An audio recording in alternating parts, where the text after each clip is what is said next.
melalui streaming di YouTube channel ya, di Diskominfo Kota Samarinda juga bisa. Teman-teman bisa menyampaikan pertanyaan. Yang di Zoom meeting mau nanya langsung juga boleh.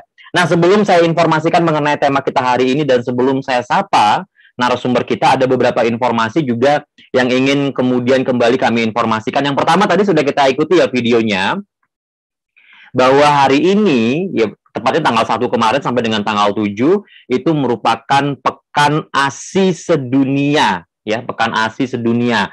Perlindungan menyusui merupakan tanggung jawab bersama, bukan hanya tanggung jawab ibu yang punya bayi, yang lagi mengasuh bayi, tapi tanggung jawab semua, tanggung jawab ayahnya, tanggung jawab neneknya, tanggung jawab kakeknya. Ketika semua sudah support, maka Pekan ASI ini akan sukses. Kenapa? Karena ada dikatakan ya, bahwa walaupun di masa pandemi COVID-19, jangan putus asa untuk tetap memberikan ASI. Karena ASI menjadi kekuatan utama ketika bayi itu lahir dan juga akan survive di dunia ini dengan berbagai tantangan yang harus dihadapi. Oke, itu yang pertama.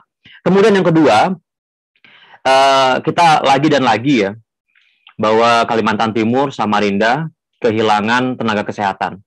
Kehilangan sosok tenaga kesehatan, kami mengucapkan turut berduka cita atas meninggalnya apoteker Leni Nurhayati Espam. Sekali lagi kami turut berduka cita atas meninggalnya apoteker Leni Nurhayati Espam yang merupakan kepala instalasi farmasi rumah sakit SMC. Semoga almarhumah mendapatkan tempat terbaik di sisinya. Dan ini merupakan sebuah perjuangan ya teman-teman ya. Tenaga kesehatan, masyarakat, pemerintah, semua harus saling bersatu. Dan hari ini dalam Bincang Sehat ini juga merupakan bagian dari perjuangan kita sama-sama untuk mendekatkan diri kita kepada kesehatan. Kemudian juga kami juga mengumumkan ya bahwa Rumah Sakit Umum Daerah Inci Abdul Muiz Samarinda, kami informasikan kepada masyarakat Samarinda yang hari ini mengikuti program Bincang Sehat, baik melalui Zoom meeting maupun melalui media sosial, bahwa Rumah Sakit Umum Daerah Inci Abdul Muiz Samarinda tetap melayani pasien kegawat daruratan maupun rujukan poli spesialis non-COVID ya. Dan itu dia beberapa informasi. Selain juga tadi ada 3M, tambah lagi menjadi 5M, dan sekarang menjadi 6M. 6M terakhir itu yang memang harus diingatkan, menghindari makan bersama. Ini kalau nggak salah ini ada di Lapas Kelas 2A Samarinda. Selamat pagi Bapak-Bapak, jaga protokol kesehatan Pak ya. Ya, makan bersama kita bilang tadi. Oke, selamat menikmati sarapannya. Dan hari ini kita akan berbincang mengenai satu tema yang kalau kita bicarakan ini semuanya pasti merasakan. Semuanya merasakan. Bahkan begini teman-teman, ketika kemudian pandemi COVID-19 ini mau tidak mau, suka tidak suka ya, membuat banyak orang itu merasa bingung, kemudian cemas, stres, frustasi. Sejumlah orang, termasuk di antara kita, itu khawatiran banyak. Khawatir sakit atau tertular COVID-19, kemudian di sisi lain kita juga, atau teman-teman juga banyak juga yang merasakan risau, masalah finansial, pekerjaan, masa depan, dan berbagai kondisi lainnya akibat pandemi COVID-19. Walaupun kemudian saya juga ada mengikuti sebuah perkembangan dan hasil studi ya. Salah satunya, walaupun ada yang namanya asisten direktur Pusat Studi Stres Traumatis Uniform Service University of Health Science dari Amerika Serikat, Joshua Morgenstein ya, itu mengatakan bahwa emosi ini dikatakan wajar. Tapi apakah emosi, perasaan stres, khawatir ini harus dibiarkan begitu saja? Sampai seberapa lama? Karena kalau kita berbicara mengenai pandemi, nggak ada yang tahu ini sampai kapan.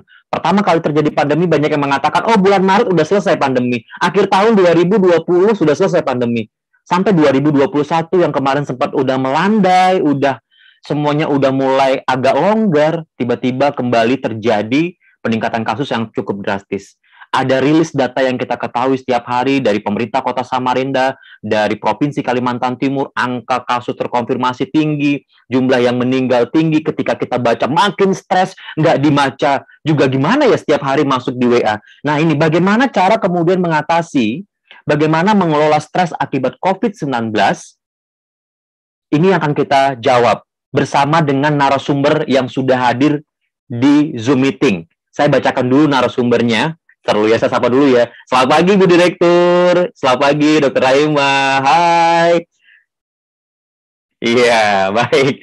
Kalau narasumber memang sengaja saya nggak sapa, karena wajib hukumnya untuk bacakan CV-nya dulu ya. Saya bacakan dulu CV-nya. Narasumber kita kali ini itu setelah menempuh pendidikan profesi dokter di Fakultas Kedokteran Universitas Lambung Mangkurat Banjarmasin, kemudian program pendidikan dokter spesialis kedokteran jiwa ya di Fakultas Kedokteran Universitas Erlangga Surabaya. Pekerjaan yang digeluti juga pernah dokter umum Puskesmas Lolo, Kecamatan Kuaru, Kabupaten Pasir, kemudian dokter umum Puskesmas Padang Pangerapat, Kecamatan Tanah Grogot, Kabupaten Pasir, dokter umum Puskesmas Karangasem Samarinda, kemudian juga psikiater Rumah Sakit Jiwa Daerah Atmausada Samarinda. Jabatan yang sedang diemban ya, sebagai Kepala Instalasi Rawat Jalan Rumah Sakit Jiwa Daerah Atmausada Mahakam Samarinda, Ketua Komite Medik RSJD Atmausada Mahakam Samarinda 2019-2022, dan Kepala Laboratorium Ilmu Kedokteran Jiwa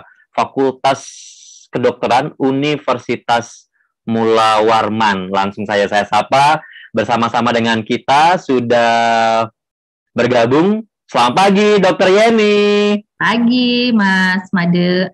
Apa kabar Dok? Ya? Boleh. Baik, sehat. Posisi sekarang masih di mana Dok? Di rumah sakit, di rumah, di kampus, atau di mana? Khusus untuk hari ini saya di rumah dulu, nanti videonya sore-sore. Ya, Dokter gimana kabar lingkungan sekitar? Kalau kabarnya dokter kan baik ya. Kalau kita menanyakan kabar mengenai masyarakat, ada sebuah banyak rilis Dok ya. Kemarin saya membaca di Jawa Post bahwa Indonesia ternyata dikatakan tingkat stresnya tertinggi di Asia begitu. Dokter punya gambaran apa di awal sebelum masuk ke materi Dokter Yani? Baik, tadi Mas Made bikin pembukaan bagus banget ya. Jadi pandemi ini kita nggak tahu ujungnya kapan. Harapan, kemudian kandas, harapan, kandas. Dari orang-orang sekitar yang kena, akhirnya tambah dekat dengan keluarga kita dan bahkan dengan diri kita sendiri. Itu stresornya naik turun kayak ombak laut ya. Bisa dilihat, jadi betul banget dari riset itu untuk Samarinda sendiri, atau mungkin saya bilangnya Kalimantan Timur ya, karena saya bekerjanya di rumah sakit pemerintah provinsi ya, di mana yang berobat itu satu provinsi kan di sana. Angka kejadian gangguan jiwa atau gangguan mental akibat COVID ini jelas meningkat, walaupun secara angka kami belum ada penilaian tersendiri ya, tetapi secara empiris dari pengamatan itu jelas meningkat. Mulai dari gangguan psikotik misalnya. Jadi kebanyakan sih psikotik itu yang baru-baru ini ditangani adalah seorang yang merawat sendiri kedua orang tuanya yang terkena COVID. Dia sendiri positif COVID, tapi alhamdulillahnya OTG, di mana keluarganya yang lain itu jauh. Saudara-saudaranya itu jauh di luar kota, dan dia harus sendirian merawat orang tuanya. Jadi harus tiap berapa jam dia periksa oksimetrinya, saturasinya, periksa tanda vital yang lain, kemudian akhirnya ayahnya harus masuk rumah sakit, ibunya dia tetap harus urus, dan seterusnya sampai akhirnya bantuan datang dari saudaranya. Nah setelah itu selesai, bantuan datang justru dia yang mengalami gangguan. Akhirnya dia seperti mematung, tidak mau bicara, tidak mau makan, menyendiri, tidak mengurus diri, dan seterusnya. Atau ada juga yang karena isolasi di rumah sakit kebanyakan juga, karena tekanan yang tinggi, melihat kematian yang begitu banyak, hilir mudik, itu juga bisa mempengaruhi. Plus juga tadi Mas Made bilang tentang pekerjaan, itu banyak sekali ya, kecemasan tentang pekerjaan, bagaimana masa depan, bagaimana anak-anak saya, bagaimana nih jualan saya nggak bisa jualan nih selama COVID gitu ya, itu menimbulkan kecemasan, mulai dari serangan panik, mulai dari banyak keluhan fisik yang timbul, yang setelah diperiksa dokter nggak ada keluhan apapun di tubuhnya gitu ya. Sampai yang paling ringan adalah gangguan tidur, itu juga banyak terjadi di masyarakat. Ya, baik Dok. Ini juga fenomena-fenomena yang memang dekat dengan kita saat ini Dok ya. Tadi dokter menceritakan mengenai ada yang merawat orang tuanya yang sedang terpapar COVID-19, kemudian juga nggak ngurus diri, akhirnya dirinya juga kena juga begitu. Dan ini seperti permasalahan yang sangat kompleks ya. Nah, bagaimana caranya kemudian mengurai benang kusut ini begitu, Dok? Kan tadi dikatakan ya sudah mulai semangat optimis lagi, tiba-tiba lanjut lagi PHP ternyata up and down, perasaannya up and down, nggak karu-karuan lah begitu, Dok. Apa yang harus dilakukan untuk mengurai? Saya persilakan kepada dokter. Saya juga sudah tahu kayaknya dokter sudah mempersiapkan materi untuk biar lebih runut kemudian penjelasannya, dan masyarakat yang menyaksikan hari ini juga bisa memahami dengan lebih komprehensif begitu, Dok. Silakan Dokter Yani. Baik. Tapi sebelum saya masuk ke materi, saya ada bikin syair lah ya. Wah. Semua teman-teman yang ikut Zoominar hari ini. Ini pernah saya sampaikan di webinar sebelumnya, cuman nggak apa-apa lah diulang ya. Oke. Sejak dinyatakan terkonfirmasi COVID, kenapa aku jadi semakin sensitif? Hari-hari kujalani terasa sulit, bahkan sering berpikir negatif. Dokter bilang aku harus isoman, karena aku berpotensi menularkan. Tapi kenapa jantungku sering terasa deg-degan setiap kali mendengar sirine ambulan? Buka Facebook, WA grup, hingga Instagram. Isinya banyak berita kematian. Mendadak pandanganku menjadi buram. Aduh, kayaknya aku mau pingsan. Hatiku menjadi tenang bila ku baca ayat Tuhan. Hatiku jadi terhibur kalau ku tonton lawakan. Hatiku berbunga-bunga bila ku lihat opa tampan. Akhirnya berakhirlah isoman.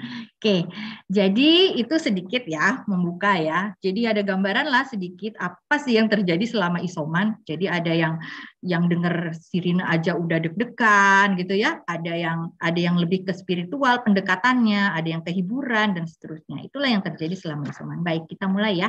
Saya share screen ya, Mas Made. Ya, silakan, Dok. Baik.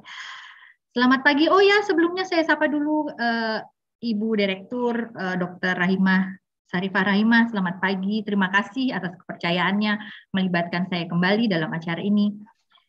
Baik. Sudah terlihat semuanya ya?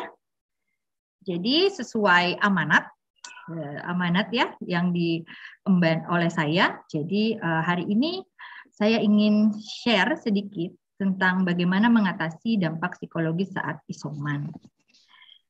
Tadi dikatakan sama Mas Made di awal, katanya kalau isolasi mandiri atau segala gejolak emosi selama pandemi ini itu adalah hal yang wajar. Nah, bagaimana saat isolasi mandiri ini kalau orang stres gitu, apakah wajar? Itu jawabannya sangat wajar. Ya, wajar banget, normal banget.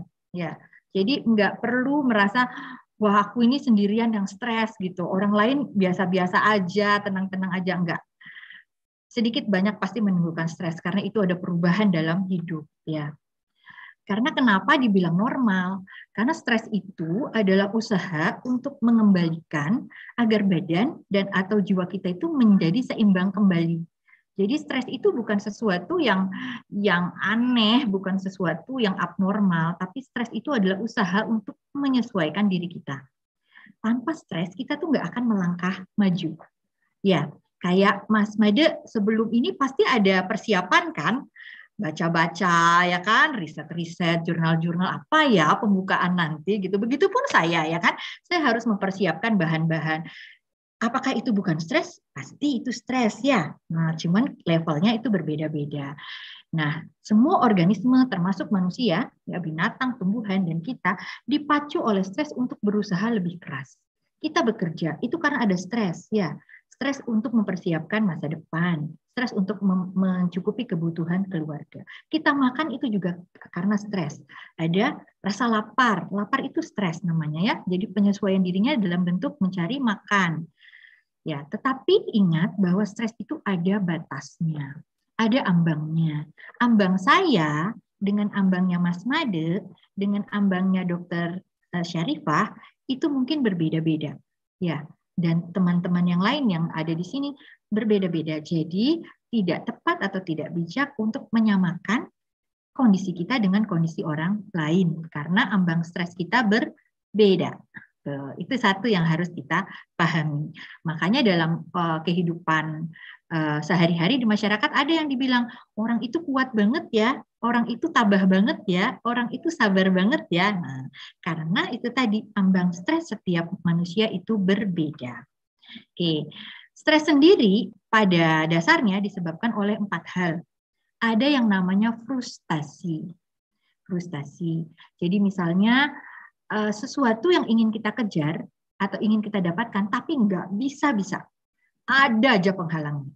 Mau nembak cewek gitu ya, atau mau menikahi seorang perempuan misalnya, tapi ada aja halangannya.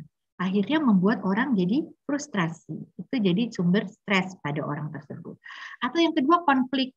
Konflik itu nih, gambarnya aja kayak ada patah gitu ya, kayak di persimpangan. Mau pilih ini atau mau pilih yang ini. Mau menghindari ini atau menghindari yang itu. Anggap aja gini, kalau di sinetron tuh gampangnya mau pilih istri, mau pilih mertua, mau pilih orang tua gitu misalnya ya, atau mau pilih sekolah, atau mau pilih bekerja.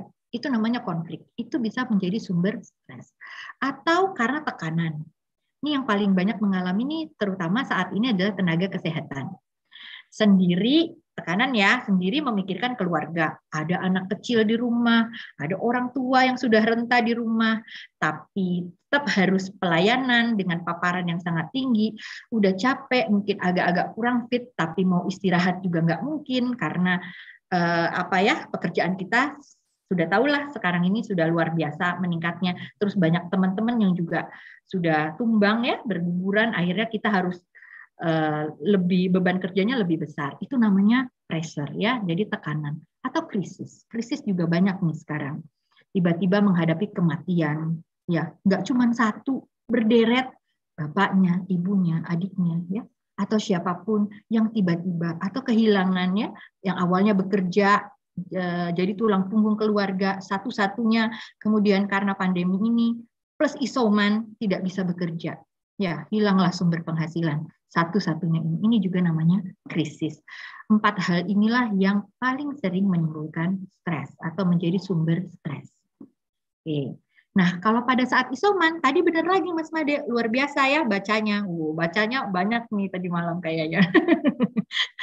Benar, yang pertama karena ada perubahan dalam hidupnya. Awalnya bisa jalan-jalan ya, bisa ketemu orang, bisa ketemu teman kantor, tapi akhirnya setelah isoman ruang geraknya terbatas. Akhirnya lama-lama bosen ya kan, ada yang 10 hari, ada yang lebih gitu ya, ada yang 2 minggu, ada bahkan yang lebih dari itu ya.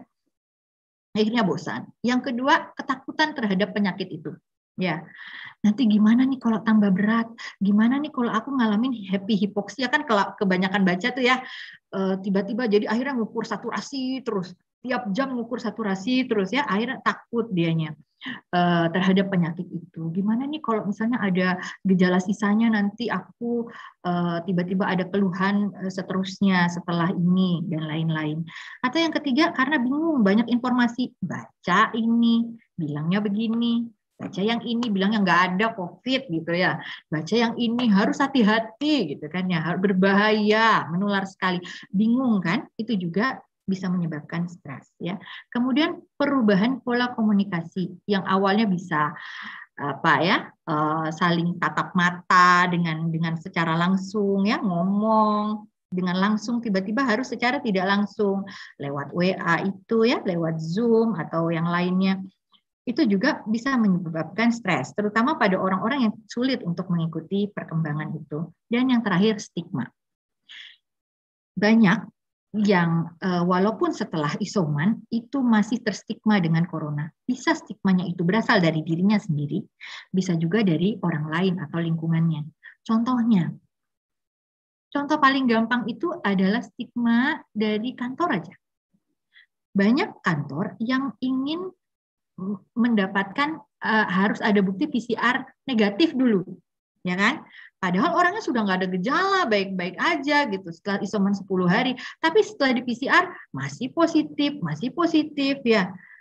Akhirnya belum bisa masuk. Itu pun bisa menimbulkan stigma, ya. Hati-hati tuh masih positif dia, jangan dulu deket-deket gitu, jangan dulu masuk kantor kamu gitu kan ya. Walaupun dia walaupun dia sudah pakai prokes yang ketat ya, tapi tetap nggak boleh masuk misalnya. Atau jangan sampai nih orang tahu saya isoman. Nanti kalau saya jualan lagi, jangan-jangan nggak laku, ya kan? Nah, itu pun stigma. Mungkin stigmanya bisa dari dirinya dan orang lain. Oke. Nah, tadi saya katakan bahwa stres itu kan normal ya adanya ya. Semua kita ini pasti stres. Dalam sepanjang hidup kita nggak mungkin tidak stres ya. Tapi stres itu ada yang disebut sebagai eustress, ada yang juga disebut sebagai distress. Eustress itu yang memacu kita untuk berusaha lebih keras mencapai kebutuhan atau tujuan kita, ya kan? Jadi misalnya kita ingin masa depan itu baik, akhirnya memacu kita untuk lebih berprestasi dalam akademik, berprestasi dalam pekerjaan, dan seterusnya. Itu namanya eustress. Tapi saat itu, usaha itu tidak bisa kita atasi, maka akhirnya timbul gangguan yang menyebabkan individu itu tidak bisa berfungsi lagi dengan baik. Akhirnya timbul gangguan fisik, ya jadi sakit, misalnya sakit fisik, atau gangguan jiwa, atau keduanya. Itulah yang disebut sebagai distress. Nah, distress inilah yang kita tidak inginkan. Ya, kalau eustress mah nggak apa-apa ya, karena itu penting buat kita. Distress ini yang harus kita atasi, yang kita harus cegah untuk terjadi. Nah, namun pada saat stres itu mengancam kita, jadi manusia itu adalah makhluk yang unik. Ya, manusia itu selalu berusaha tidak terlihat lemah, tidak terlihat sakit, selalu berusaha untuk melindungi dirinya dari rasa nyeri. Nyeri tanda kutip ya, bukan nyeri cuman fisik, nyeri apapun. Sehingga dia melakukan berbagai hal untuk melindungi itu. Istilah kalau ininya bilang gini, kita selalu menutupi aib kita, ya, supaya nyaman, tidak tegang, tidak cemas. Oke. Itu selalu kita lakukan. Bagaimana caranya? Itu yang disebut sebagai mekanisme pembelaan ego atau ego defense oriented atau ego defense mechanism. Dan itu kita lakukan hampir setiap hari. Sayangnya pembelaan itu ada yang imatur, ada yang matur. Nah, ada banyak orang yang mengalami distress, mereka lebih sering menggunakan mekanisme pembelaan ego yang imatur. Tuh. Contohnya apa nih? Contohnya ini, represi, melupakan, nggak mau ingat gitu ya. Saya mau melupakan ini semua tanpa diselesaikan masalahnya, tanpa diakui stresnya itu. Atau menyalahkan, proyeksi. Ini gara-gara ini nih, nyebarin virus nih di kantor. Akhirnya semua ketularan, ya kan? Tanpa mengoreksi diri bahwa mungkin saya kemarin prokesnya juga nggak ketat, nggak jaga jarak, nggak pakai masker dengan baik, dan seterusnya. Jadi cenderung menyalahkan orang lain. Atau ini semua salah pemerintah nih, semuanya jadi bikin begini, ya kan? Nah, proyeksi itu. Atau displacement, atau salah pindah. Nih, contohnya bapaknya marahin ibunya, ibunya marahin anaknya, anaknya akhirnya marahin bonekanya. Ya, itu. Jadi kita cenderung untuk mengarahkan rasa tegang itu ke hal-hal yang kurang berbahaya untuk kita. Misalnya, isoman kan, sebel nih kan, sakit apa itu, kesel, marah karena nggak bisa kerja, nggak bisa ngapa-ngapain dengan banyak perubahan itu. Akhirnya dia bersikap kasar terhadap istrinya, bicara kekasaran verbal atau mungkin fisik. Kemudian istrinya ke anaknya, itu kan banyak tuh ya di televisi kejadian suami yang KDRT dengan istri akhirnya juga melakukan perbuatan KDRT dengan anaknya, ya. Jadi seperti itu namanya displacement atau denial. Kamu isoman ya? Enggak, aku enggak isoman. Kalau isoman apa yang bisa kami bantu? Enggak apa-apa, saya baik-baik aja. Ya. Kamu mau di swab untuk memastikan apakah kamu positif COVID? Enggak, ini cuma batuk-batuk biasa kok. Cuman masuk angin, cuman kecapean. Ya, padahal kalau dia terima bantuan itu tidak denial, mungkin ada banyak hal pertolongan yang akan datang padanya. Ya, tapi denial itu yang dia lakukan. Atau reaksi formasi ya. Jadi mengganti sesuatu perasaan yang tidak dia inginkan atau sesuatu yang dia anggap berbahaya ke perilaku yang sebaliknya. Misalnya dia marah ya, misalnya seorang pengusaha marah bahwa usahanya itu jadi tidak bisa berjalan lancar karena dia isolasi mandiri dan anak buahnya juga mungkin mengalami itu gitu ya. Akhirnya dia kan nggak mungkin ya marah-marah gitu ya untuk meneruskan perasaannya, tapi akhirnya misalnya berubah jadi hal yang baik, tetapi membuat tulisan-tulisan misalnya COVID itu tidak ada, COVID itu harusnya begini-begini gitu ya, dan seterusnya. Itu namanya reaksi formasi dan itu juga banyak terjadi saat ini. Nah, bila itu terus-terusan dilakukan, bukan tidak mungkin terjadilah distres itu menjadi gangguan mental. Contohnya serangan panik, ini yang paling banyak. Apa itu serangan panik? Itu serangan panik ini adalah salah satu bentuk kecemasan yang terjadi secara tiba-tiba. Ya. Jadi tiba-tiba, tidak sepanjang hari, dia hanya tiba-tiba, mendadak, hanya beberapa menit ya. Tiba-tiba serangannya itu tidak terduga. Sehingga orang yang mengalami gangguan panik ini seringkali traumatik. Traumatiknya itu hanya memikirkan, nanti gimana ya kalau seranganku tuh datang lagi.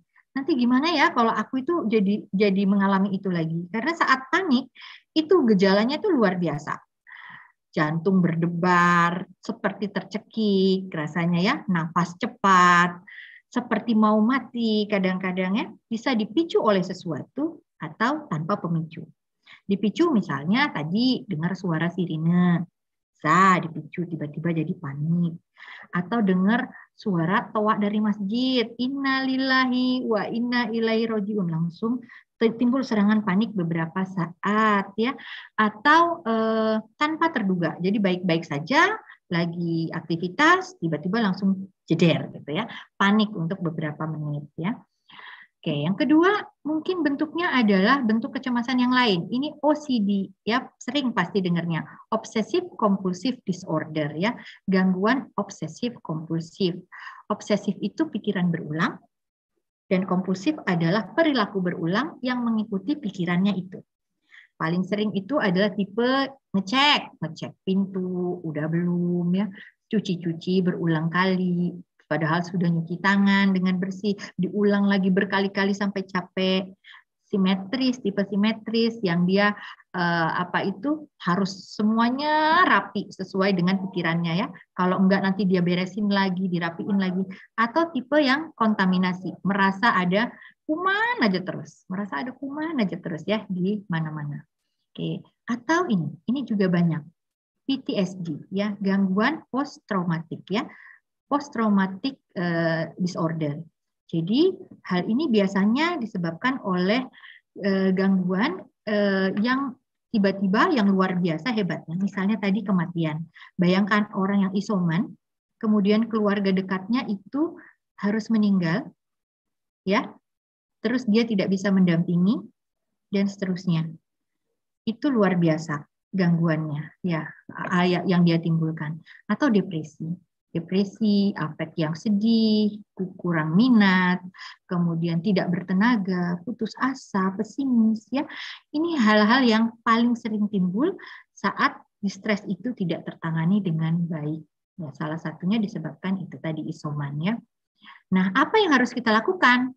Coba cari tombol off ya. Jadi sama kayak mesin, kayak robot, kayak mainan, di tubuh kita ini ada tombol off-nya.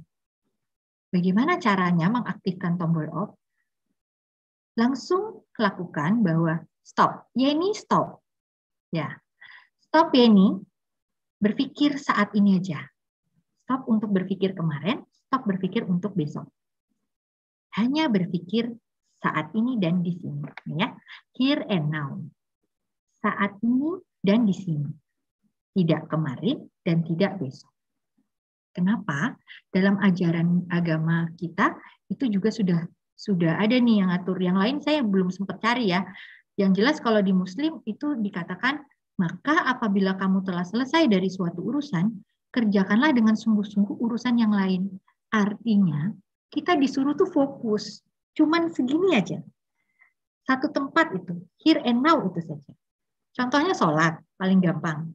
Apakah sholat kita harus memikirkan, tadi aku ketemu Mas Made, tadi ngomong apa ya, harusnya aku tadi senyum, tapi kok aku nggak senyum ya. Bisa nggak sholat begitu? Nggak khusyuk kan? Atau memikirkan yang besok, nanti besok aku mau masak apa ya, sambil sholat. Padahal lakukan itu saja dulu, tanpa memikirkan yang kemarin dan besok. Atau Sang Buddha mengatakan, jangan terikat pada masa lalu, jangan bermimpi atau jangan berkeinginan di masa depan, hanya konsentrasi pada saat sekarang aja. Ya, karena dengan begitulah kita bisa merasakan hidup, ya, efektif dan efisien. Hal yang kita lakukan itu kalau kita sudah di here and now, di sini dan sekarang. Contohnya, mau masak. Mau masak berarti pada saat awal yang kita harus lakukan adalah ke pasar, membeli bahan-bahan. Itu dulu. Lakukan itu dulu. Jangan, aku mau masak, tapi nanti masakanku nggak enak. Nanti dibilang, aduh ini kayaknya ini kamu kurang ini, kurang ini. Langsung berpikir ke situ. Apakah makanannya bakal jadi? Tidak, pasti ya. Atau mungkin terlambat jadinya. Karena tidak fokus, harusnya dia fokus cari resep dulu. Kemudian setelah cari resep jadi, pergi ke pasar. Habis itu setelah ke pasar, buat bahan-bahannya, siapkan bahan-bahannya, alat masaknya, dan seterusnya, baru masak. Ya kan? Baru masalah rasanya. Jadi seperti itulah ya, dalam hidup kita ada tahapan-tahapan tertentu. Prioritas penyelesaian masalah. Agar masalah yang satunya, masalah nomor 2 akan bisa teratasi, kalau masalah nomor 1 bisa diatasi, begitu juga seterusnya. Ya, jadi cari tombol off dan berpikirlah here and now, tidak kemarin dan tidak besok. Oke. Kemudian ganti mekanisme pembelaan diri yang kemarin, yang imatur menjadi yang matur. Apa itu? Yang matur contohnya adalah altruisme. Altruisme itu jadi mendedikasikan dirinya untuk hal-hal yang dia rasakan atau dinilai oleh orang lain dan dirinya sendiri sebagai sesuatu yang baik. Misalnya jadi relawan.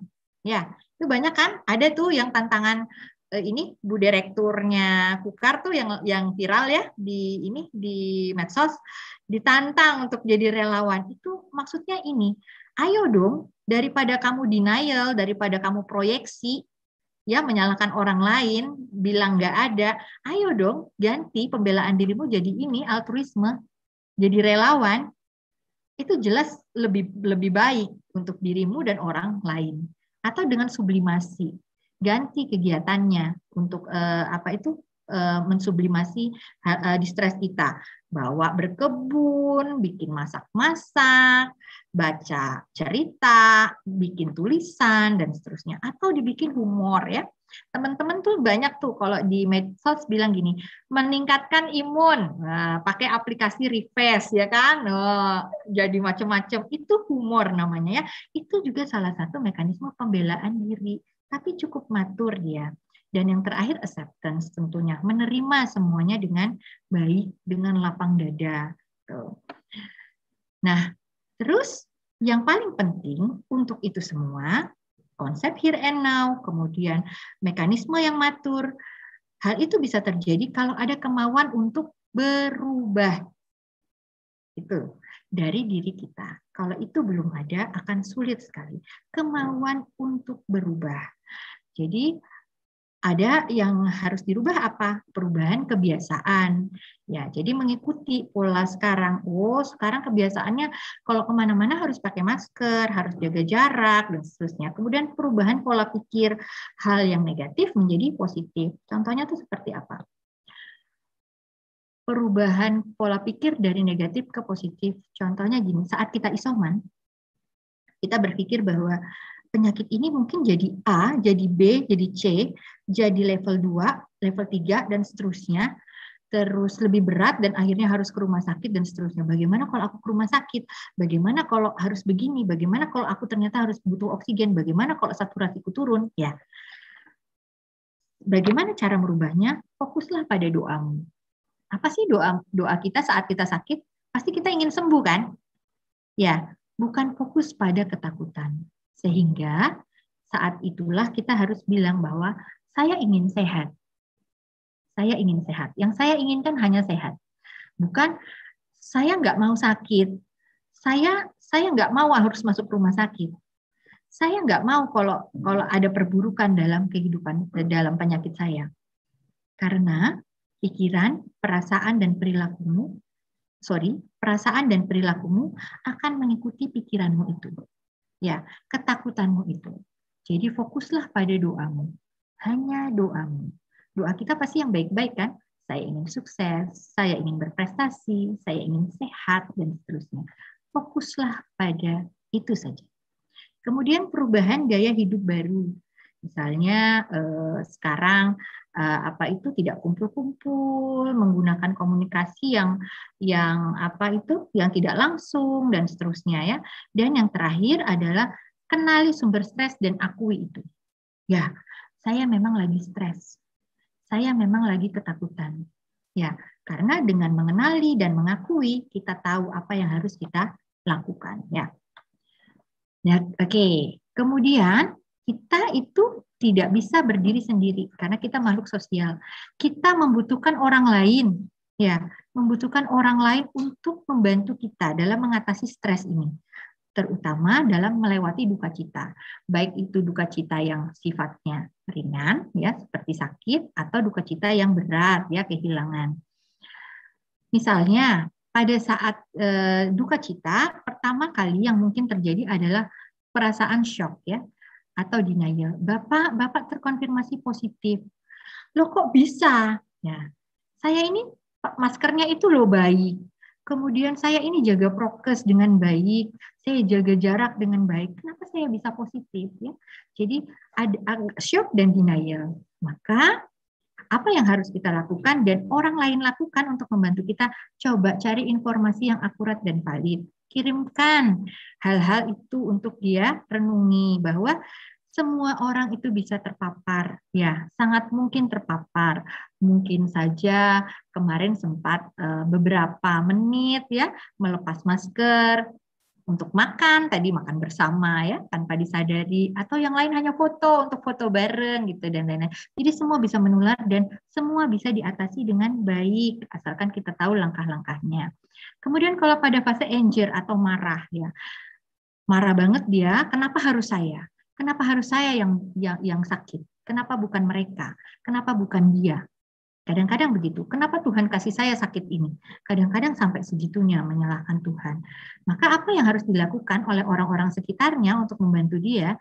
Dengarkan fase marahnya itu. Ya, jangan langsung dibilang kamu nggak boleh marah, kamu harus bersyukur, kamu cuma isoman, nggak perlu harus masuk rumah sakit. Dengarkan dulu, dengarkan dengan penuh empati rasa marahnya. Ya, biarkan dia jaga jarak ini artinya biarkan dia luapkan semuanya.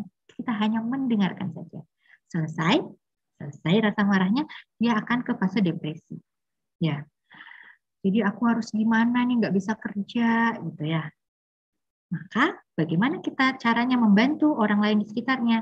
Lepaskan fantasi idealnya. Idealnya kan dia harus kerja, dapat pendapatan segini setiap bulan misalnya ya. Tapi lihat, ayo berpikir here and now. Kamu bisa kerja kalau kamu sehat. Ya kan? Ini nggak ada yang ideal dulu.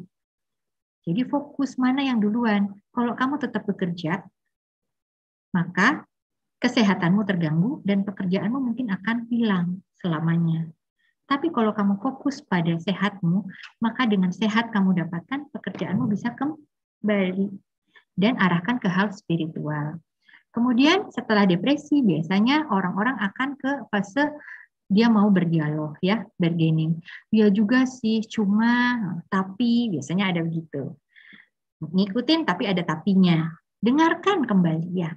Berikan empati dan negosiasikan itu. Dan yang terakhir kita harapkan dengan fase-fase itu dia dapat mencapai acceptance ya. Jadi tahu apa yang harus dia lakukan dan apa yang mau mencoba untuk menjalani masa depannya. Dan yang paling penting adalah tetap terhubung, baik yang isoman maupun orang-orang yang membantunya ya. Tetap hubungi dia, nggak ada kabar nih, jangan-jangan isoman gitu ya. Tetap terhubung, jangan dibiarkan sendiri lewat telepon, lewat apa dan seterusnya. Baik, Terima kasih untuk ini materinya. Mungkin saya serahkan kembali ke Mas Made. Kamsahamnida. Aduh, ya terakhir ini ya, foto terakhir ini, slide terakhir. Mood booster. Ikut bilang tambah imun ya. Opa. Iya baik, itu dia paparan singkat tapi padat banget ya, materinya padat banget, berisi banget begitu yang kemudian secara praktis bisa diterapkan.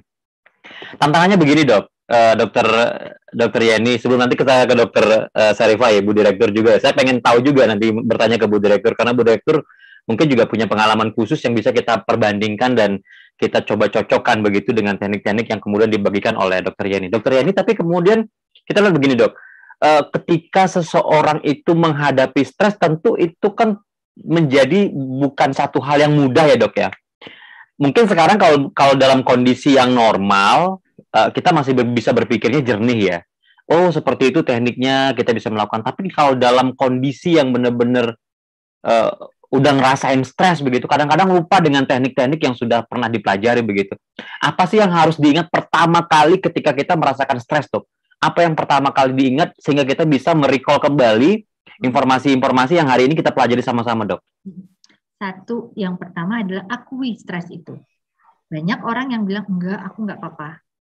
Tapi akui, saya memang stres, saya memang tertekan. Jiwa saya memang lagi enggak stabil. Itu yang paling penting. Saat itu kita akui, maka kita akan berusaha kan untuk menstabilkan. Lihat bahwa apakah kita mampu untuk menstabilkan itu. Kalau tidak, berarti kita perlu bantuan. Kita perlu orang lain. Ya, entah itu keluarga atau praktisi kesehatan. Kita perlu orang lain untuk menstabilkan kita. Di awal paling tidak ya. Sebelum kita bisa jalan sendiri. Jadi tadi yang di slide terakhir saya katakan bahwa manusia itu memang fitrahnya itu makhluk sosial, nggak bisa sendirian. Ya, jadi kita yang di luar dari mereka-mereka yang isoman ini juga harus selalu care dengan mereka. Makanya banyak kan kelompok pendampingan itu untuk sekedar mendengar apa kabar mereka. Di kantor-kantor juga ada begitu ya, menanyakan apa kabar hari ini, tetap semangat ya Pak, gitu kan ya, dan seterusnya. Itu yang paling penting, akui, dan setelah mengakui baru kita tahu apa yang mau kita lakukan, apakah kita atasi sendiri atau kita perlu orang lain. Oke? Ya, baik. Bahkan sekarang setiap menyapa, bertegur sapa melalui media sosial selalu diakhiri dengan salam sehat selalu ya. Semoga sehat-sehat selalu ya, saling menguatkan, saling memberikan support begitu. Baik, terima kasih Dokter Yeni. Nanti kita lanjutkan lagi dok pertanyaannya. Ada beberapa pertanyaan yang sudah masuk juga di kolom chat yang nanti akan saya bacakan.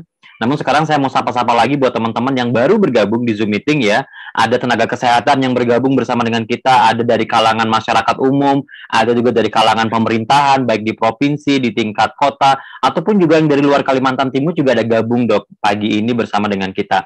Saya mau sampaikan juga informasi buat teman-teman, mungkin ada sahabat kerabatnya yang tidak bisa masuk di Zoom meeting, lebih milih ke media sosial, bahwa kegiatan kita pagi ini selain di Zoom meeting juga bisa diakses melalui streaming di YouTube channel ya, baik di YouTube channelnya Dinas Komunikasi dan Informatika Kota Samarinda, kemudian juga live streaming di IG dan Facebook Samarinda Siaga 112. Kalau bicara mengenai Samarinda Siaga 112, nanti kami akan informasikan juga hotline, nomor telepon untuk konsultasi, kemudian juga Satgas di tingkat kecamatan. Nanti informasi terakhir itu akan kami hadirkan buat teman-teman semuanya. Dan pagi ini juga ada yang bergabung bersama dengan kita, Ketua Komisi 4 DPRD Kota Samarinda, Ibu Dr. Sri Puji Astuti ya. Selamat pagi Bu Puji, masih bergabung bersama kami atau sedang menyimak begitu ya. Nah, selain itu saya ke ini dulu deh kalau gitu ke Bu Direktur. Dr. Sarifah masih bersama dengan kami, Dok? Iya. Ya. Ya, Dr. Sarifah mungkin ada, ini kan kalau di pertemuan yang sebelumnya, bincang sehat yang sebelumnya ketika saat itu kita membahas mengenai bumil aman isoman begitu, dokter kan juga sharing tentang menjadi seorang survivor yang sampai dengan 3 kali terkonfirmasi positif begitu ya. Tentu ada cerita-cerita kalau kita berbicara mengenai tingkat stres, bagaimana lingkungan sekitar, bagaimana mendapatkan support ketika itu dibandingkan dengan pengetahuan yang sangat luar biasa yang tadi di-sharingkan oleh Dokter Yeni. Insight apa yang kemudian bisa dibagikan oleh Dokter Sarifah? Iya, terima kasih Mas Made, Dokter Yeni. Saya sapa dulu ya, Dokter Yeni, karena saya nggak mau kalah ini. Ada pantun juga. Mari mandang panjat kelapa, hari panas sangat dahaga. Adat baik bertutur sapa, sopan santun harus dijaga. Gitu. Cakep. Ini apa kabar, benar-benar sehat semua. Dr. Sri Pujiastuti, Ketua Komisi 4 DPRD Kota Samarinda, terima kasih sudah bergabung, Dok. Jadi benar, saya memang survivor COVID-19 dan saya sudah merasakan drama Koreanya, terutama dengan pasangan hidup, dengan suami. Karena memang dramanya itu berasanya dengan keluarga terdekat, gitu ya. Bagaimana keluarga itu sudah memberikan perhatian yang sudah bukan main, tapi pada saat saya jadi pasien COVID, perasaan tersinggungnya itu bukan main loh, Dokter Yeni. Sensitif sekali saya, begitu ya. Cuman masalah saya minta dicarikan jilbab sesuai warna yang saya inginkan, tidak dapat, itu saya udah ngambek, sudah ngeblok HP-nya suami gitu ya. Sampai sebegitunya gitu, Dok. Dan kemudian saya istighfar, menyadari diri, kemudian saya minta maaf dengan suami, dan alhamdulillah suami itu bukan main, sabarnya beliau dan mendampingi saya sewaktu saya masih isolasi sendiri di rumah sakit, dengan selalu mengajak saya sholat bersama-sama jarak jauh, itu Dokter Yeni, dan membaca doa setelah sholat bersama-sama.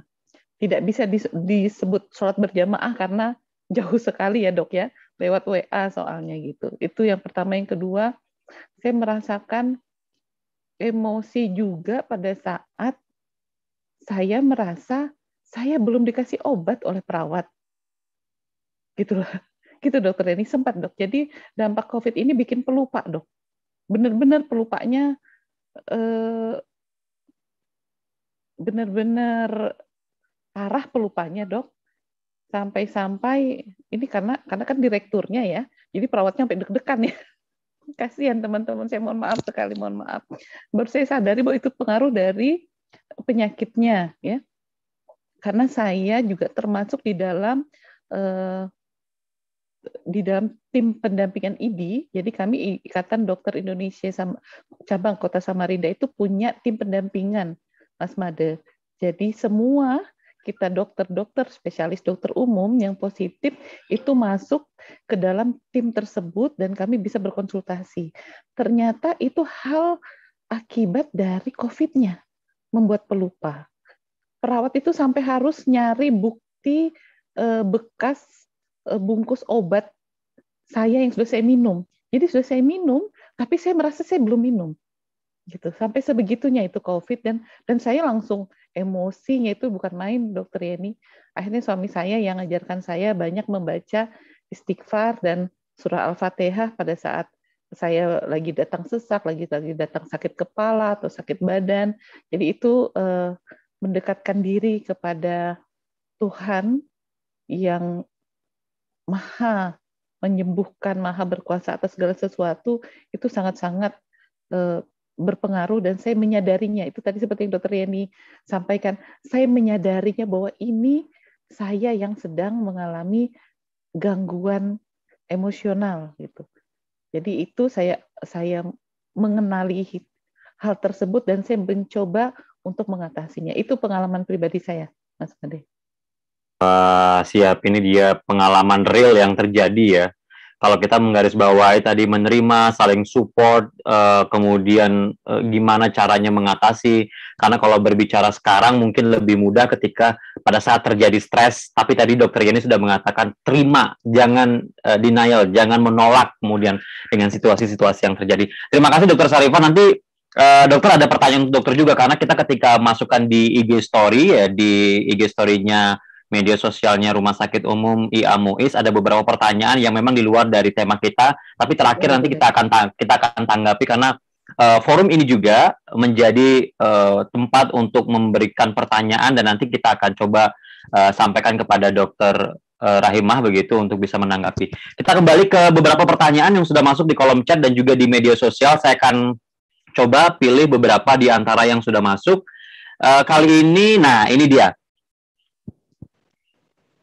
Ini ada yang bertanya, Dokter Yeni, ini mungkin pertanyaannya, saya nggak tahu apakah bisa dihubungkan juga dengan kecemasan dan lain sebagainya, Dok. Ini ada Mewanto Situmorang yang mengatakan begini, saya sudah selesai isoman di rumah setelah 3 minggu, tapi kenapa setiap bicara jadi menimbulkan batuk? Maksudnya begini, Dok, kalau saya hubungkan dengan kita berbicara mengenai kecemasan, ada juga, kadang-kadang sebenarnya dia udah sehat, tapi kayak masih ngerasa gitu, Dok. Masih ngerasa entah itu muncul batuknya dan lain sebagainya, atau memang secara bagaimana kemudian kita bisa membedakan ini benar-benar real masih batuk atau karena pengaruh pikiran begitu, bisa ditanggapi dokter ini. Baik, terima kasih Mas Made. Selamat pagi Pak Situmorang. Jadi sudah isolasi 3 minggu tapi masih batuk. Jadi apapun itu, gangguan itu, satu bisa terjadi karena sakitnya sendiri. Jadi dia kan sudah negatif ya PCR-nya ya. Jadi bisa karena long COVID namanya. Jadi gejalanya masih ada, tetapi sebenarnya virusnya kan sudah nggak ada ya. Yang kedua, bisa jadi itu psikologis, atau yang ketiga bisa jadi keduanya. Ya, jadi batuknya memang masih ada, tetapi karena psikologisnya dia cemas, kenapa ya? Jangan-jangan masih nih. Jadi akhirnya yang batuknya ibaratnya kalau kita kasih nilai misalnya hanya 5, jadinya terasa seperti 8. Ya, karena persepsi kita itu. Jadi apa yang harus dilakukan? Ya nanti kita screening dulu ya Pak. Jadi apakah itu murni dari fisiknya atau ada diperberat oleh gangguan psikologis yang ada. Jadi memang harus diperiksa dulu nih. Saya belum bisa kasih jawaban yang pasti karena kan saya nggak tahu ya batuknya tuh gimana, dengar batuknya itu seperti apa dan seterusnya. Oke. Baik, kita berlanjut ke pertanyaan lainnya dari Ibu Yuniati. Ini pertanyaan begini, izin bertanya Dokter Yeni, apa yang mempengaruhi ambang stres seseorang sehingga bisa berbeda-beda tiap individu? Ini menarik juga nih Dok, silakan Dok. Tadi di awal saya katakan jadi ambang stres kita itu beda-beda, nggak boleh disamakan, tidak bisa. Ya disamakan antara satu individu dengan individu yang lain. Apa yang membuat kita ambang stres kita berbeda-beda? Satu adalah genetik. Terus pertama genetik. Kenapa? Apakah diturunkan? Diturunkan secara langsung tidak, tetapi kecenderungan cara kita bersikap itu sangat dipengaruhi oleh orang tua kita, ya, nenek kita, kakek kita, dan seterusnya yang berhubungan dengan kita. Tapi genetik juga ada sedikit banyak ya. Jadi orang ini memang kecenderungan untuk pencemas. Itu ada. Orang ini memang kecenderungan untuk depresi. Nah, begitu nanti timbul faktor psikososial atau lingkungan yang mendukung, maka itu akan timbul gangguan. Itu yang pertama. Yang kedua, dipengaruhi pula oleh riwayat masa lalu. Ya, trauma masa lalu, pola asuh, ya, bagaimana mungkin dia punya mengalami sesuatu yang nggak nyaman di masa kecil dan seterusnya. Pendidikan, lingkungan sekolah, lingkungan pekerjaan, itu pun membuat ambang kita berbeda-beda. Dan yang paling penting adalah terakhir adalah value seseorang, nilai seseorang. Ya, jadi kita ini masing-masing punya nilai sendiri-sendiri yang nggak sama. Misalnya, buat saya nilai nya itu misalnya kesejahteraan itu paling penting buat saya tanpa saya sadari loh ya. Buat Mas Made misalnya kesetiaan itu paling penting. Buat yang lain harga diri itu paling penting dan seterusnya. Begitu kita menemui stresor yang sesuai dengan value kita, ya merusak nilai kita. Misalnya yang merusak rasa nilai kesetiaan kita, nilai kesejahteraan kita, harga diri kita, maka disitulah namanya kalau dokter bilang itu locus minoris, bagian terlemah dari diri kita. Ya, dia misalnya mengalami kegagalan rumah tangga nggak apa-apa, apalagi bangkrut nggak apa-apa. Tetapi begitu harga dirinya terhina, itu luar biasa, membuat dia goyah. Ya, jadi nilai itu atau value dalam hidup kita itu yang seringkali menyebabkan kenapa ambang stres kita itu berbeda-beda. Dan kebetulan kejedot stresor yang pas. Nah, gitu. Kalau nggak pas, nggak bakal ketemu. nggak jadi dia, ya. Oke. Ya, baik. Dokter ini saya menghubungkan pertanyaan dari Bu Yuniati ini dengan pertanyaan yang ada di YouTube ya. Ada Umu Sultan Khalid yang bertanya begini. Ini berhubungan dengan mengkomparasikan, karena tadi dokter mengatakan bahwa tingkat atau ambang stres satu orang dengan yang lain itu berbeda-beda. Pertanyaan begini, bagaimana caranya agar tidak membandingkan kondisi kita dengan orang lain agar tidak distres? Nah, dan kalau kita jadi pihak yang membantu, apa boleh kita membandingkan dia dengan yang lain gitu? Nah ini gimana dok? Tanggapannya dok, ini membandingkan ini menjadi satu tantangan lagi nih. Benar. Nah disitulah konsep here and now itu penting ya. Sehingga kita fokus di sini dan saat ini. Siapa yang ada di sini dan saat ini? Kita, bukan orang lain. Ya, jadi Ummu Sultan tadi mengatakan bagaimana supaya kita nggak membandingkan diri kita. Kok aku gini ya, dia aja lo sabar, dia aja lo tabah, kok aku nggak tabah ya, aku nggak tahan ya, yang begini aja, malu dong aku. Ya, tapi stop untuk itu, tekan tombol off-nya. Yang ada sekarang ini siapa? Saya. Yang ngerasa siapa? Saya, bukan dia. Ya, ada banyak hal yang berbeda di sana. Masa lalu yang berbeda, ya value tadi yang berbeda, ya nilainya tadi yang berbeda, yang membuat kita tuh tidak bisa membandingkan diri kita dengan orang lain. Pun begitu, saat kita membantu orang, kita nggak bisa bilang gini, kamu harus sabar. Contohnya kayak saya loh gitu ya. Seperti saya loh, saya ini loh bekerja sendirian, tapi saya mampu. Jadi harusnya kamu juga mampu. Sering ya kita dengar begitu ya. Padahal kita nggak tahu value di balik itu, kesulitan apa di balik itu, kepribadian dia itu juga bagaimana kita juga nggak tahu. Ya, karena kita itu dilahirkan berbeda. Jangankan orang lain, satu saudara, satu ayah ibu kandung aja berbeda, ya ibu dengan anaknya saja berbeda, padahal yang melahirkan itu, ya jadi tidak bisa. Jadi here and now, fokus. Siapa yang merasakan? Saya. Berarti tidak berkaca dengan orang lain dan lain-lainnya. Support boleh, tapi membandingkan tidak. Harus dihindari ya dok ya. Sama seperti dengan anak kecil begitu, ketika dibandingkan, itu bisa loh, kenapa kamu enggak gitu. Selalu muncul, tapi itu menjadi kebiasaan sehari-hari yang sering kali kita jumpai. Nah dokter, ini juga ada penyampaian, ini bukan pertanyaan sih ya. Ini sahabat saya nih bergabung, bukan dari Samarinda, tapi dari Desa Buana Jaya, ladang ternak Kelulut. Wah, ini karena punya lebah madu Kelulut ya di situ ya. Katanya begini, Pak Suwondo, namanya sahabat saya juga bergabung karena saya kemarin share semua informasinya, lebih banyak orang yang kemudian kita support sama-sama belajar itu semakin keren. Bersyukur kepada Tuhan adalah cara paling baik agar tidak terpapar stres. Namun, mudah diucapkan, kadang sulit melakukan. Benar banget, kita ngerasain banget. Bagaimana kemudian mau bersyukur, info hoax terkait dengan COVID di media sosial nggak karu-karuan. Mana yang benar, mana yang salah, itu sulit membedakan. Tadi dokter Yani sudah mengatakan kalau kita bingung, pencet tombol off. Mungkin handphone yang di off bisa juga begitu ya, kalau sudah bingung. Biar nggak bingung, masyarakat biar nggak bingung karena banyaknya informasi hoax, makanya ikuti Bincang Sehat. Jadi kita satu informasi, kita dengarkan narasumber yang kompeten di bidangnya untuk menyampaikan informasi ini. Saya lanjut dulu dok ya, itu nyampaikan ini ya. Saya lanjut lagi pertanyaan berikutnya. Dokter, secara teknis lagi dok ya, tadi kan dokter mengatakan bahwa jangan membandingkan. Kalau kemudian kita, bagaimana kemudian penanganan pada pasien isoman yang tingkat cemasnya mungkin sudah nggak bisa, maksudnya nggak bisa disalahkan juga karena mereka itu cemas, mungkin karena kondisi sudah mulai sesak, saturasi oksigen sudah menurun. Itu bagaimana penanganan yang bisa dilakukan dok untuk membantu dari sisi kecemasan dok?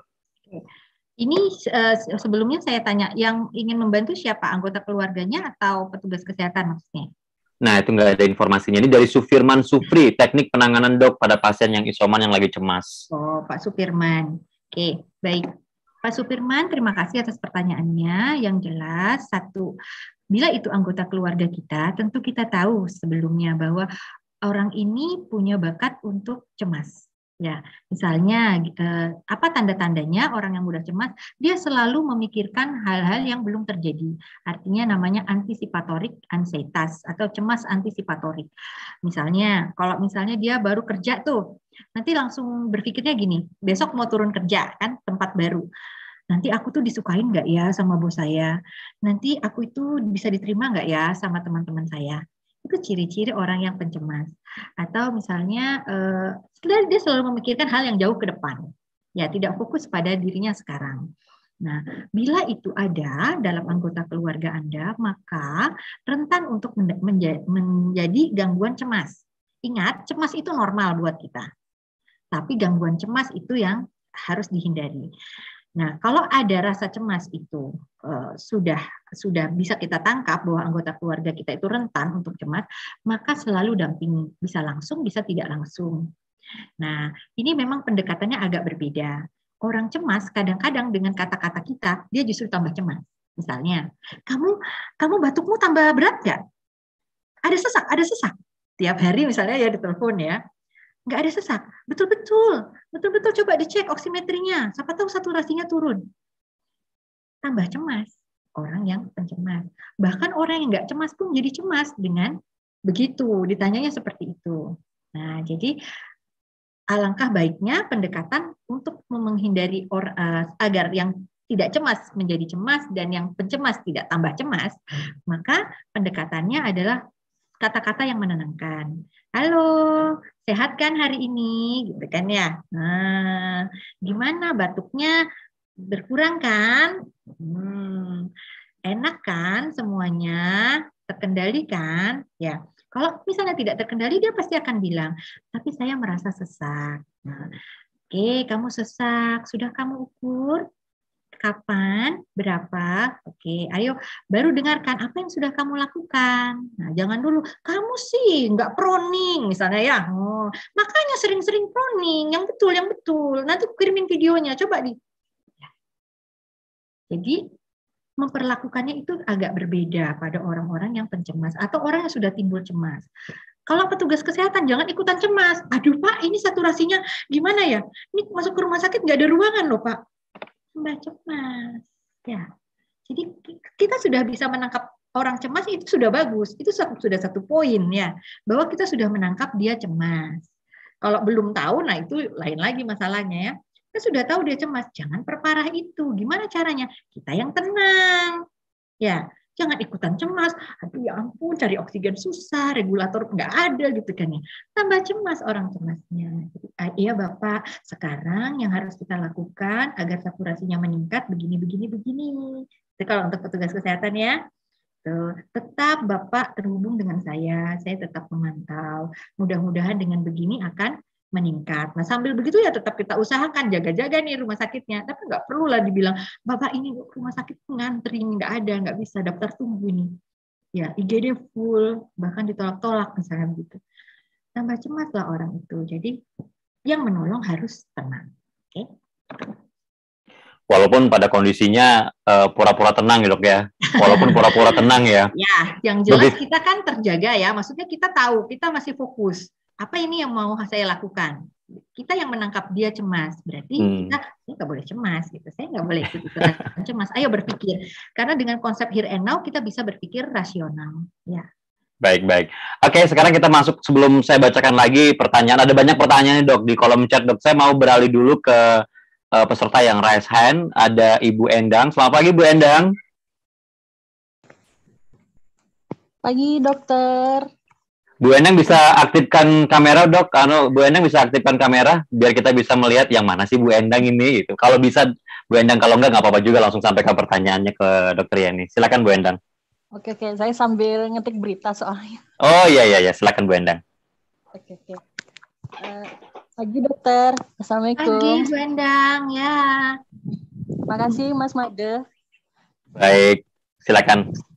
Dokter izin saya Endang dari media Headline Kaltim dok. Gini dok, ini menceritakan saya juga ya keseharian saya sebagai wartawan. Jadi saya setiap hari bergelut dengan banyak narasumber gitu kan, dengan tekanan pekerjaan yang semakin banyak, padat, resiko terpapar pun juga semakin besar gitu dok. Dan tahun kemarin itu saya juga qadarullah sempat terpapar dok. Dan bukan hanya saya aja, ketika saya pulang ternyata saya menularin ada di keluarga juga gitu dok. Akhirnya tingkat stres itu tinggi dok, tinggi sekali gitu. Sementara tekanan pekerjaan kan juga sangat besar. Jadi walaupun menjalani ini semua juga tetap kita berusaha untuk mengirimkan berita, kemudian kita tetap wawancara walaupun by phone gitu dok. Kemudian stres yang seperti itu yang sebenarnya juga sampai sekarang tuh masih saya alami gitu kan dok. Terus pertanyaan saya bagaimana cara mengatasi stres yang seperti itu, karena kondisi sekarang pun kan kita tetap turun, tetap liputan, dan kita juga sering liputan ke rumah sakit, terus untuk penanganan mereka-mereka yang COVID gitu, nah dok, gitu. Itu yang pertama dok. Kemudian yang kedua, saya ingin bertanya, ini terkait dengan ada beberapa narasumber saya juga kemarin sempat saya wawancara. Jadi mereka ini anak kecil dok, kedua orang tuanya meninggal karena terpapar COVID. Nah itu saya lihat juga tekanan psikis mereka itu sangat tinggi dok. Nah itu untuk mereka-mereka yang seperti ini dok, anak-anak seperti ini, bagaimana untuk mengatasi stresnya itu dok? Otomatis kan pasti dia terpengaruh dengan kondisi kemarin. Oke, memang mereka masih bisa bermain seperti apa, tapi ketika mereka kembali sendiri atau teringat orang tuanya, mereka menangis gitu dok. Ya, saya kira itu aja dulu dok. Terima kasih dok. Baik, terima kasih Bu Endang dari Headline Kaltim, ya, ini wartawan bertanya. Jadi kayak curhatannya Bu Endang juga curhatan saya juga, dengar nggak ya?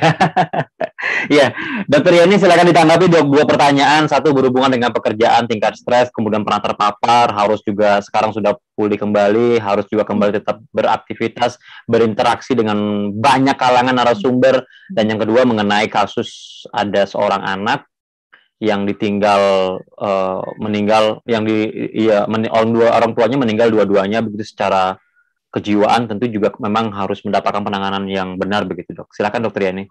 Baik, terima kasih Mbak Endang atas pertanyaannya. Sehat selalu ya. Baik, yang pertama apa sih yang harus dilakukan untuk mengatasi hal itu? Jadi Mbak Endang pernah terpapar, kemudian karena pekerjaan yang padat ya, banyak katanya, terus tekanan yang tambah banyak kan, harus kejar berita ya, itu membuat dia ini banget, stres banget katanya. Dari apa yang dikatakan Mbak Endang, kita sudah bisa lihat bahwa ada dua sumber stres paling tidak yang dialami Mbak Endang. Yang pertama adalah konflik. Ya, seperti tadi yang saya bilang, saya ini loh terpapar. Akhirnya saya menularkan ke anggota keluarga. Tapi di sisi lain, berita harus jalan terus. Ya, saya harus tetap mengirimkan berita. Jadi saya padahal kan mau fokus ke kesehatan saya, mau fokus ngurusin juga keluarga agar tetap sehat. Tapi begitu ya, jadi mana yang harus saya pilih? Nggak bisa milihnya gitu, karena dua-duanya penting. Kemudian tekanannya, pressure, itu juga dialami sama Mbak Endang. Bayangkan tuh ada dua sumber stres sekaligus yang dihadapi. Ibaratnya, walaupun itu kerikilnya kecil-kecil, tapi kalau bersamaan, itu luar biasa juga benjolnya ya. Kalau anonimnya ya, atau kalau krisis tadi kan yang dialami anak-anak itu satu aja batunya tapi gede gitu ya, luar biasa, langsung sekali aja dia langsung nggak stabil anaknya. Nah, bagaimana, apa yang harus dilakukan Mbak Endang? Satu, akui itu, dan Mbak Endang sudah saya rasa sudah tahu bahwa saya ini stres loh kayak gini. Harus kejar-kejar berita, resiko terpapar, takutnya terpapar lagi ya.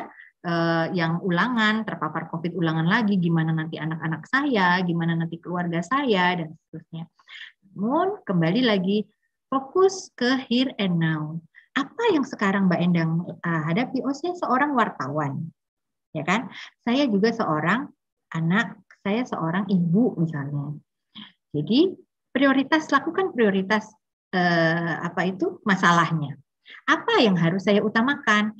Satu, kesehatan. Tapi apakah dengan kesehatan saya harus menghindari pekerjaan? Tentu tidak. Ya, karena pekerjaan juga menyokong saya agar tetap bisa menjaga kesehatan, ya kan? Untuk beli makanan bergizi, beli masker yang bagus, ya kan? Perlu uang, dan uang itu didapat dari pekerjaan. Jadi dengan begitu Mbak Endang itu bisa fokus. Oke, yang lebih utama adalah kesehatan. Berarti saat saya capek, saya merasa diri saya, alarm saya sudah berbunyi, Endang, udah capek nih, gitu ya. Maka kembali lagi ke prioritas pertama. Saya mementingkan kesehatan. Saya mundur dulu. Ya, saya mundur dulu. Oke, berarti nomor 2 pekerjaan nggak semaksimal seperti biasa. Ya, nggak ada yang bisa kita dapatkan itu semuanya itu 100%. Pasti ada yang dikorbankan. Sama kayak kita beli makanan. Apakah dapat makanan enak tapi uang keluar, ya kan? Dapat makanan enak tapi tenaga keluar untuk masak. Selalu seperti itu ya. Jadi ada hal yang diuntungkan dan ada hal yang dirugikan. Ada yang kita tambahkan, ada yang kita kurangi. Itulah hidup ya. Nggak bisa kita dapatkan dua-duanya 100%. Sehingga Mbak Endang fokus pada prioritas apa nomor 1, kedua, ketiga, dan seterusnya. Dan itu ngikutin. Pasti yang nomor paling buntut dulu dikorbankan untuk yang di atasnya. Kemudian dikorbankan sedikit untuk memenuhi yang di atasnya lagi. Karena kalau di atasnya bagus, itu yang kedua jadi bagus lagi. Yang ketiga juga bagus lagi gitu ya. Oke, kemudian untuk anak-anak itu namanya krisis ya. Karena anak-anak ini agak berbeda dengan dewasa. Kalau dewasa itu kalau orang depresi itu kelihatan. Ya. Dan dia bisa bilang, saya putus asa, saya rasanya mau menghilang. Ya, saya rasanya nggak ada harapan. Bilang, ngomong, enak. Ya, bisa kita lihat dari perilakunya. Tapi anak-anak tidak. Anak-anak seringkali menggambarkan atau memperlihatkan gejala yang sebaliknya. Ya, dia tetap bermain, tetapi mungkin dalam pergaulannya satu, dia jadi tidak percaya diri karena merasa sendirian. Saya nggak punya siapa-siapa. Jadi lebih lemah, gampang itu menjadi korban ya. Dalam interaksi dengan teman-temannya, atau dia memperlihatkan tanda kutip kenakalan, ya menentang, sikap menentang. Saya sudah nggak punya siapa-siapa, ya apa hakmu larang-larang saya, misalnya seperti itu ya. Jadi selalu memperlihatkan sikap yang berlawanan dengan orang lain, ya. Seperti itu. Nah, apa yang harus dilakukan? Anak ini sangat rentan untuk terpapar PTSD ya. Karena PTSD itu mungkin terjadinya itu nggak langsung, tapi 3 bulan kemudian atau bahkan bertahun-tahun setelahnya. Misalnya dia akan mengalami lagi kalau mendengar ada yang mengalami hal serupa, atau mendengar ada berita kematian, atau mengalami kehilangan lagi di kemudian hari. Nah, itu yang nanti membuat dia tidak stabil, yang disebut PTSD. Untuk kita yang orang-orang dewasa yang ada di situ, maka rengkuhlah anak itu. Figur apa yang kurang di situ? Buatkan rasa aman dia. Itu yang paling pertama. Sesuai kebutuhan manusia, hierarki kebutuhan manusia siapa? 1, penuhi kebutuhan fisiologisnya. Makan, minum, rumah, ya. Jangan sampai dia kelaparan dan lain-lain. Kemudian berikan rasa aman, rasa perlindungan. Yang ketiga, kasih sayang. Ya. Itu yang paling penting. Kalau itu sudah, baru kita lihat figurnya, dia jangan sampai kehilangan figur ayah dan ibu. Figur itu bisa diganti oleh orang lain. Ya, figur ibu misalnya oleh tantenya, figur ayah oleh omnya, oleh kakeknya, dan seterusnya. Jadi itu, kalau itu masih menimbulkan hal-hal yang kita khawatirkan atau belum sempurna, maka datanglah ke tenaga profesional. Ya. Tuh. Dalam hal ini, apapun itu, dimanapun, kalau misalnya di kabupaten atau apa, boleh menghubungi hotline DKJPS kami di Rumah Sakit Jiwa Atma Husada di 0812 50 35 97 64. Jadi nanti akan dilakukan wawancara untuk melakukan screening anak ini butuhnya apa. Apakah ke psikolog, apakah berupa ODMK dengan masalah kesehatan mental atau sudah ODGJ ya, yang akhirnya nanti akan dirujuk ke psikiater.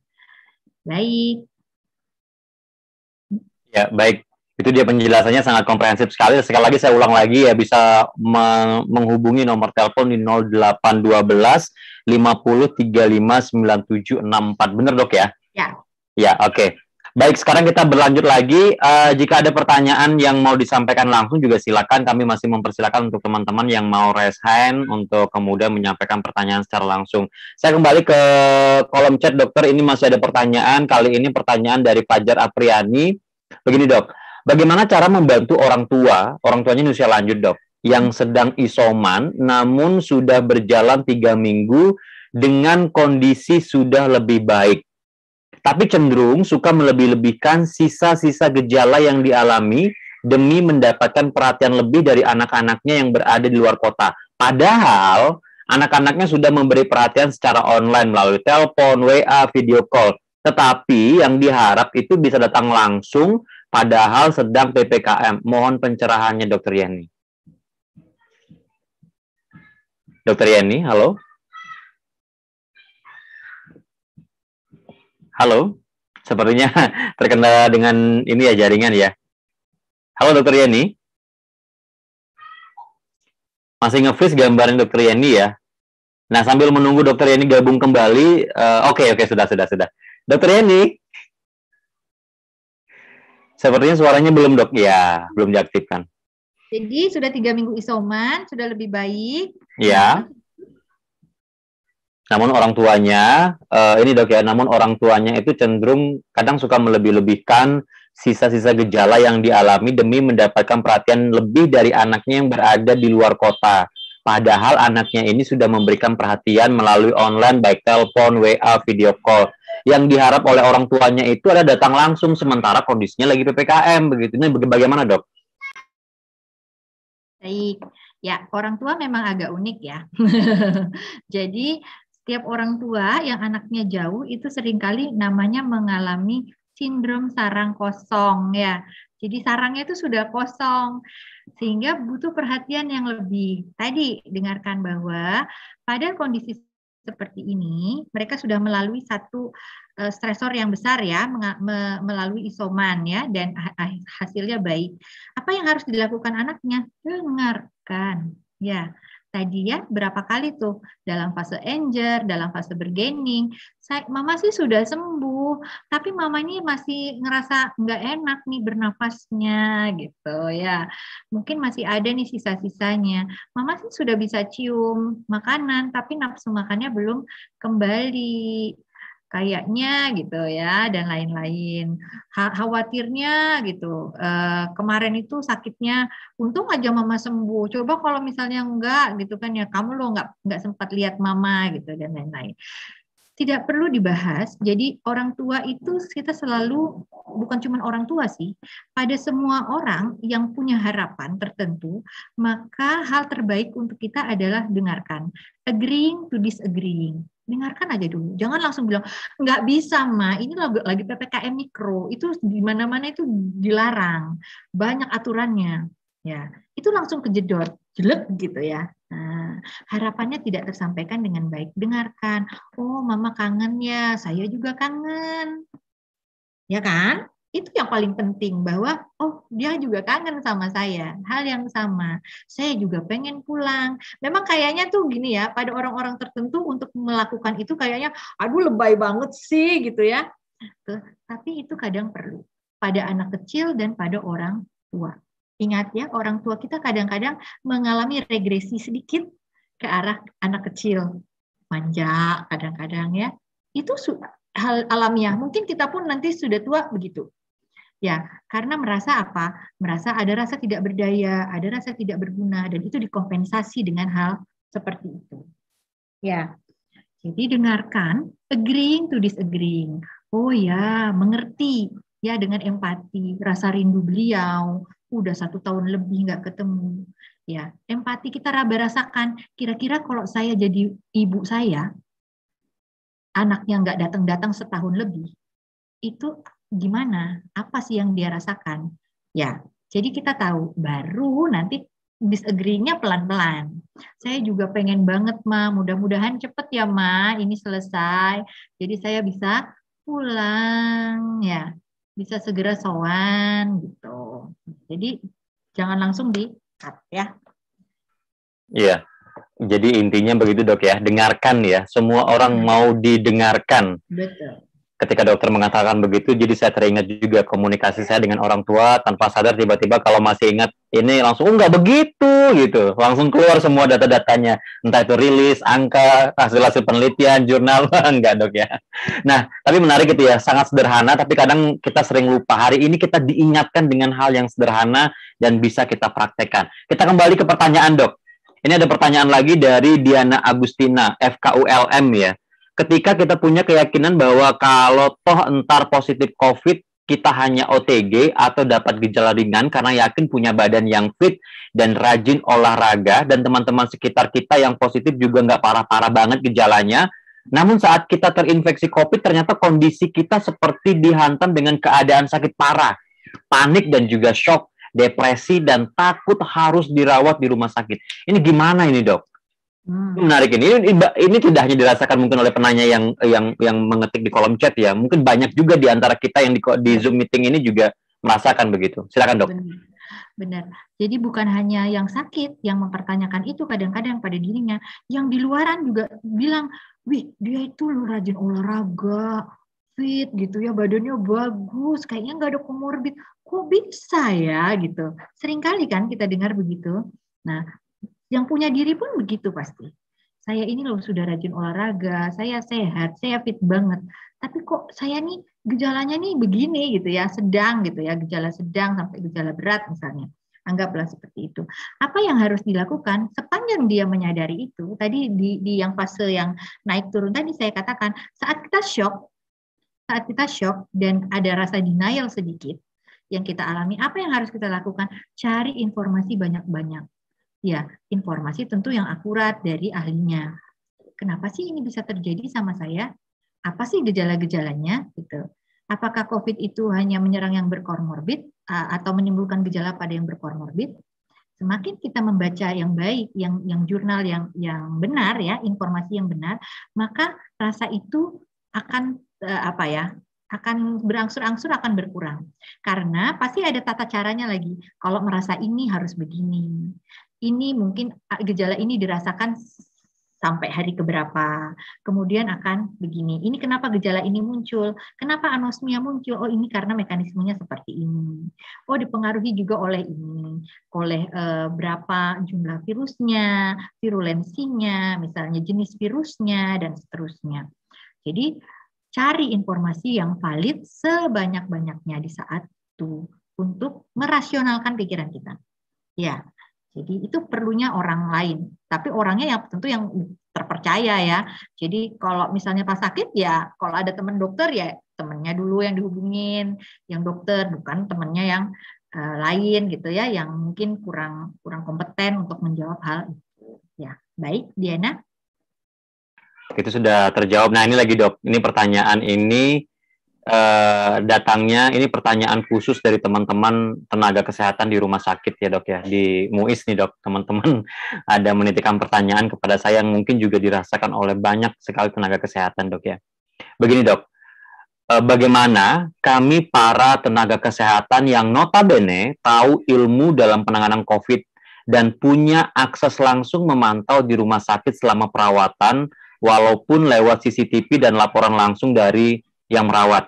Jika ternyata keluarga, terutama orang tua, yang akhirnya dirawat karena COVID sampai meninggal dunia, bagaimana kemudian cara mengatasi perasaan menyesal, tidak bisa mendampingi secara langsung, tidak bisa melakukan lebih dan lebih jika dibandingkan dengan merawat pasien lain, yang ternyata pasien lain tersebut bisa sembuh atau survive.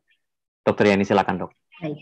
Ya, itu konflik saat itu ya. Orang tua sakit, kita harus bekerja. Kita mau mendampingi, di sisi lain kita juga punya tugas kemanusiaan untuk tetap memberikan pelayanan terbaik. Itulah konflik, itu satu, sumber stres. Dari awal itu sebelum meninggal orang tuanya itu sumber stresnya sudah ada. Kemudian tiba-tiba datang krisis. Ya, tadi saya analogikan krisis itu sebagai satu batu besar. Itu luar biasa ya, terpukulnya. Timbul penyesalan, tapi ingat, apapun yang kita lakukan itu pasti ada alasannya. Tidak ada sesuatu yang terjadi kebetulan. Ya, tidak ada yang terjadi kebetulan. Saat itu, makanya berpikirnya kan here and now, bukan kemarin dan bukan besok. Kenapa ya saya nggak pilih orang tua saya? Kenapa ya saya nggak lepaskan aja pekerjaan saya kemarin? Kenapa ya saya nggak ambil cuti aja? Atau saya resign aja kemarin? Saya fokus ke orang tua saya. Kenapa? Ada jawabannya? Apakah itu ada jawabannya dan bisa merubah semuanya? Tidak.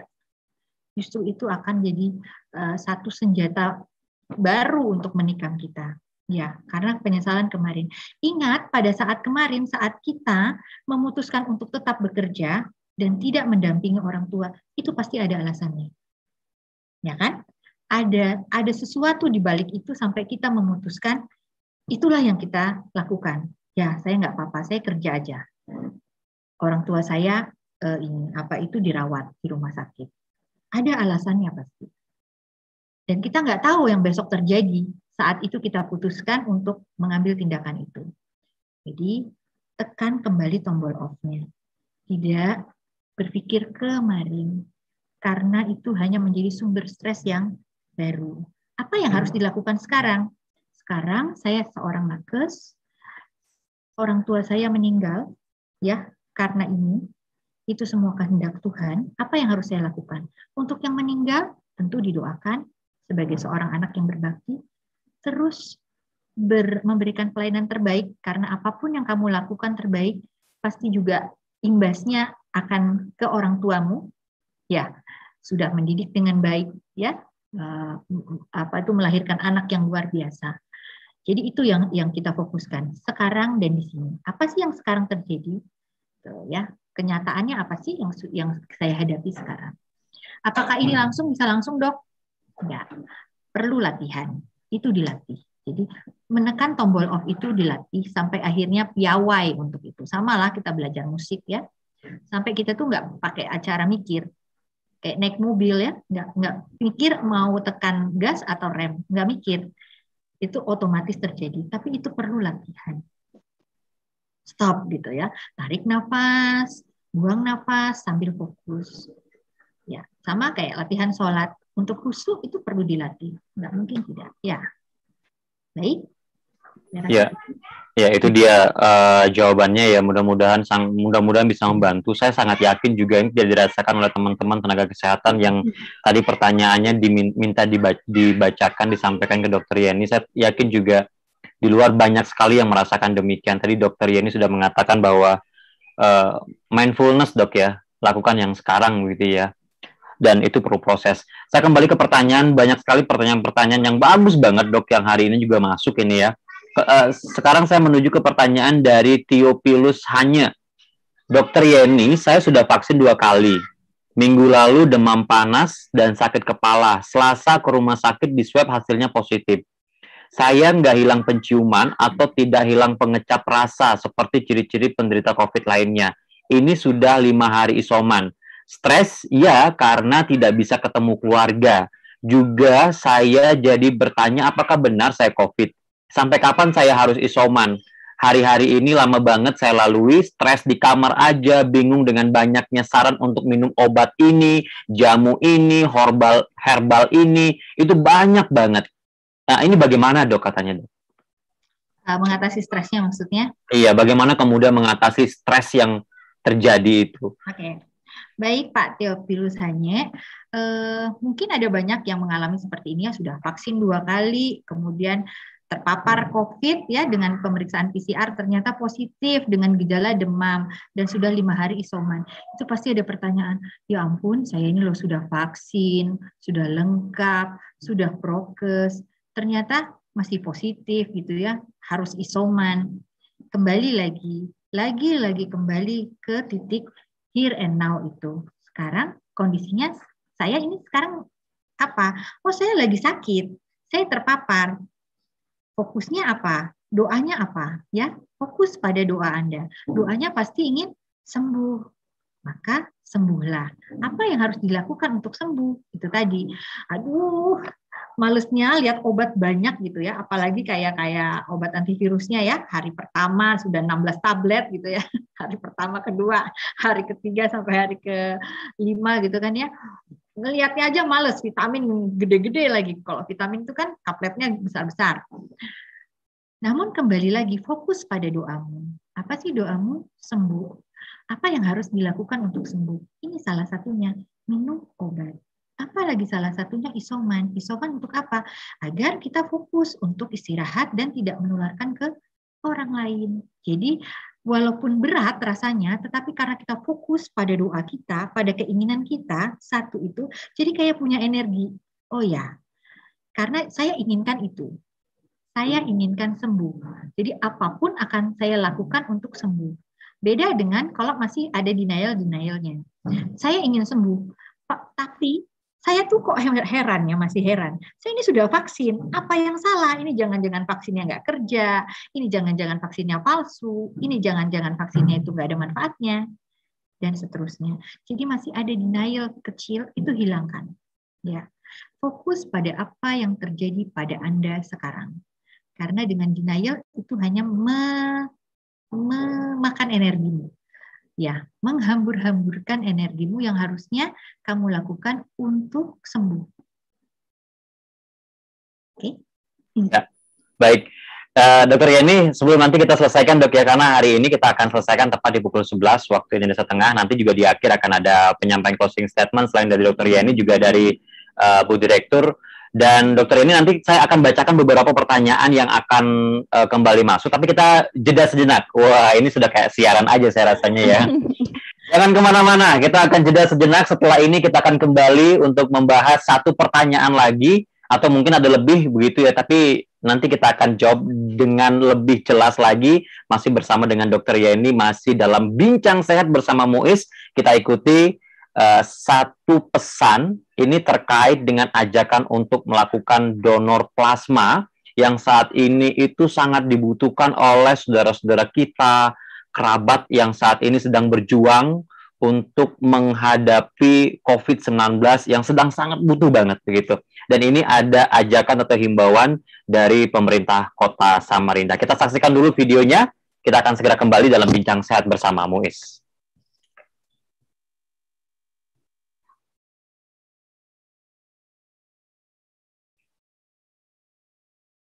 Mikrofonnya masih belum aktif. Teman-teman, untuk videonya mikrofonnya masih belum aktif.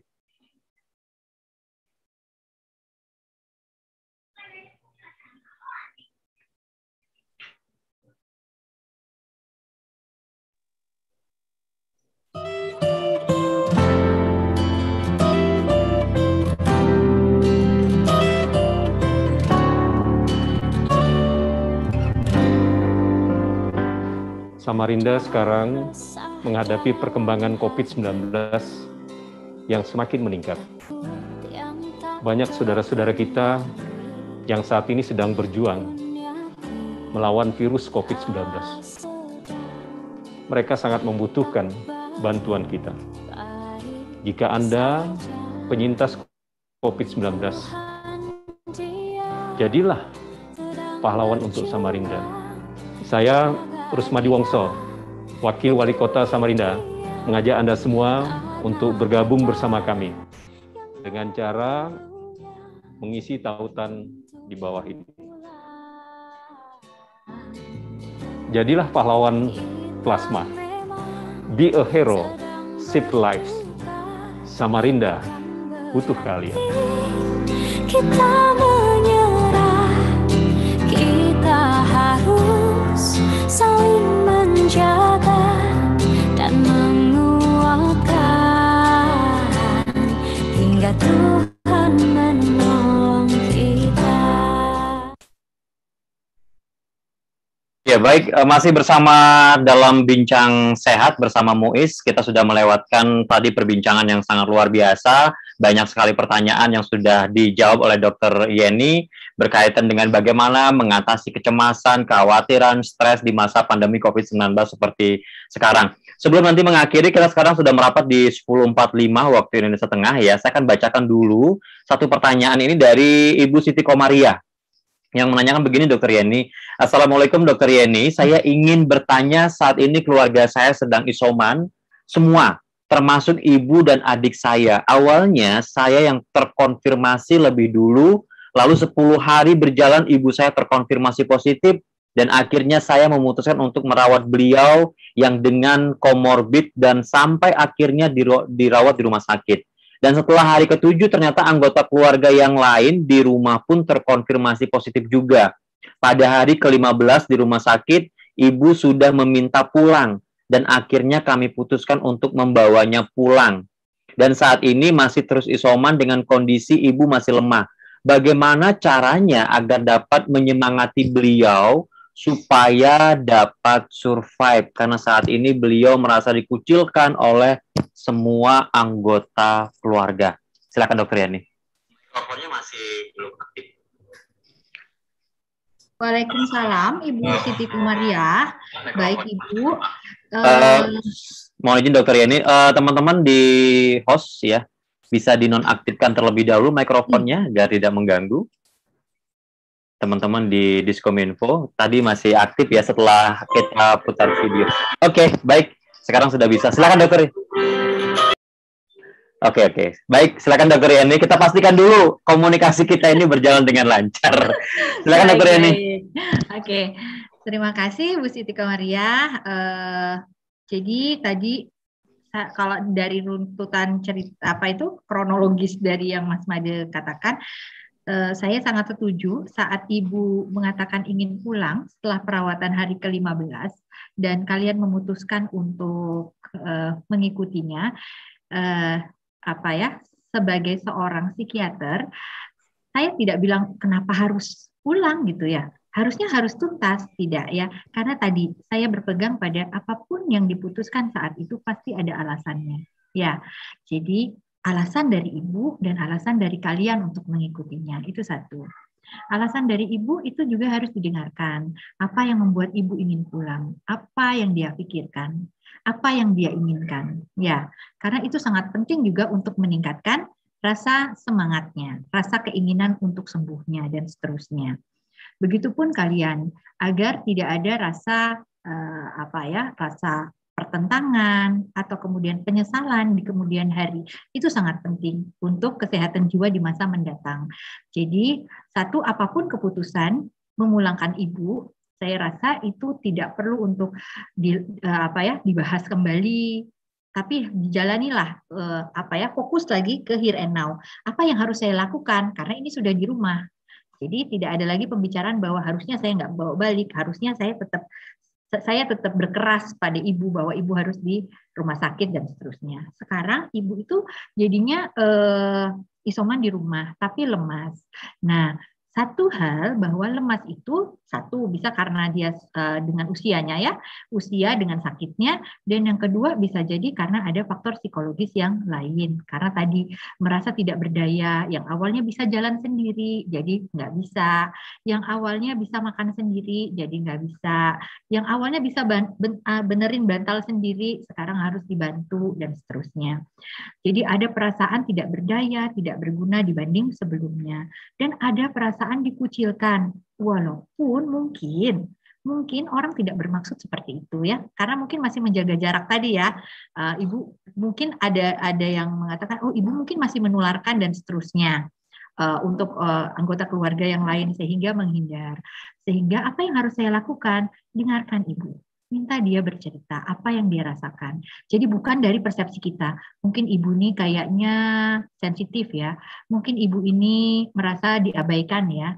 Atau yang lain. Tapi ungkapkanlah, ibu, saya lihat ibu itu sekarang itu lebih sedih. Lebih nggak semangat. Bisakah ibu cerita apa yang menyebabkan itu? Apa yang ibu rasakan sekarang? Buat dia bercerita. Ya, bagaimanapun caranya. Seandainya dia belum cerita banyak, nanti kalau suasana sudah lebih nyaman lagi, cerita kembali. Apa yang Anda lihat, itu Anda ungkapkan. Dengan begitu, itu sebagai satu umpan balik. Artinya gini, seandainya Mas Made sedih, terus saya bilang, Made, aku lihat kamu sedih. Satu poin yang Mas Made tahu, bahwa saya memperhatikan kamu. Ya, saya ada untuk kamu. Ya, karena saya menangkap itu dan saya ingin kasih support. Paling nggak itu sebagai sinyal awal bahwa saya bilang belum dengan kata-kata berikutnya, loh Made, saya lihat kamu sedih, kamu cerita kah? Gitu ya. Itu baru aja dibilang kayaknya kamu sedih. Itu sudah satu poin lebih buat kita. Kayak jendela, kayak apa ya? Kayak pintu masuk untuk itu. Dengarkan dengan baik, dengan penuh empati. Raba rasakan seandainya Anda jadi ibu Anda. Dengan begitu, baru Anda bisa tahu harus mengambil sikap apa. Kalau kita sudah bisa merasakan apa yang orang lain rasakan, baru kita akan tahu apa yang mau kita lakukan terhadap orang itu. Ya, jadi hal pertama adalah ajak dia bicara. Ya, oke. Baik.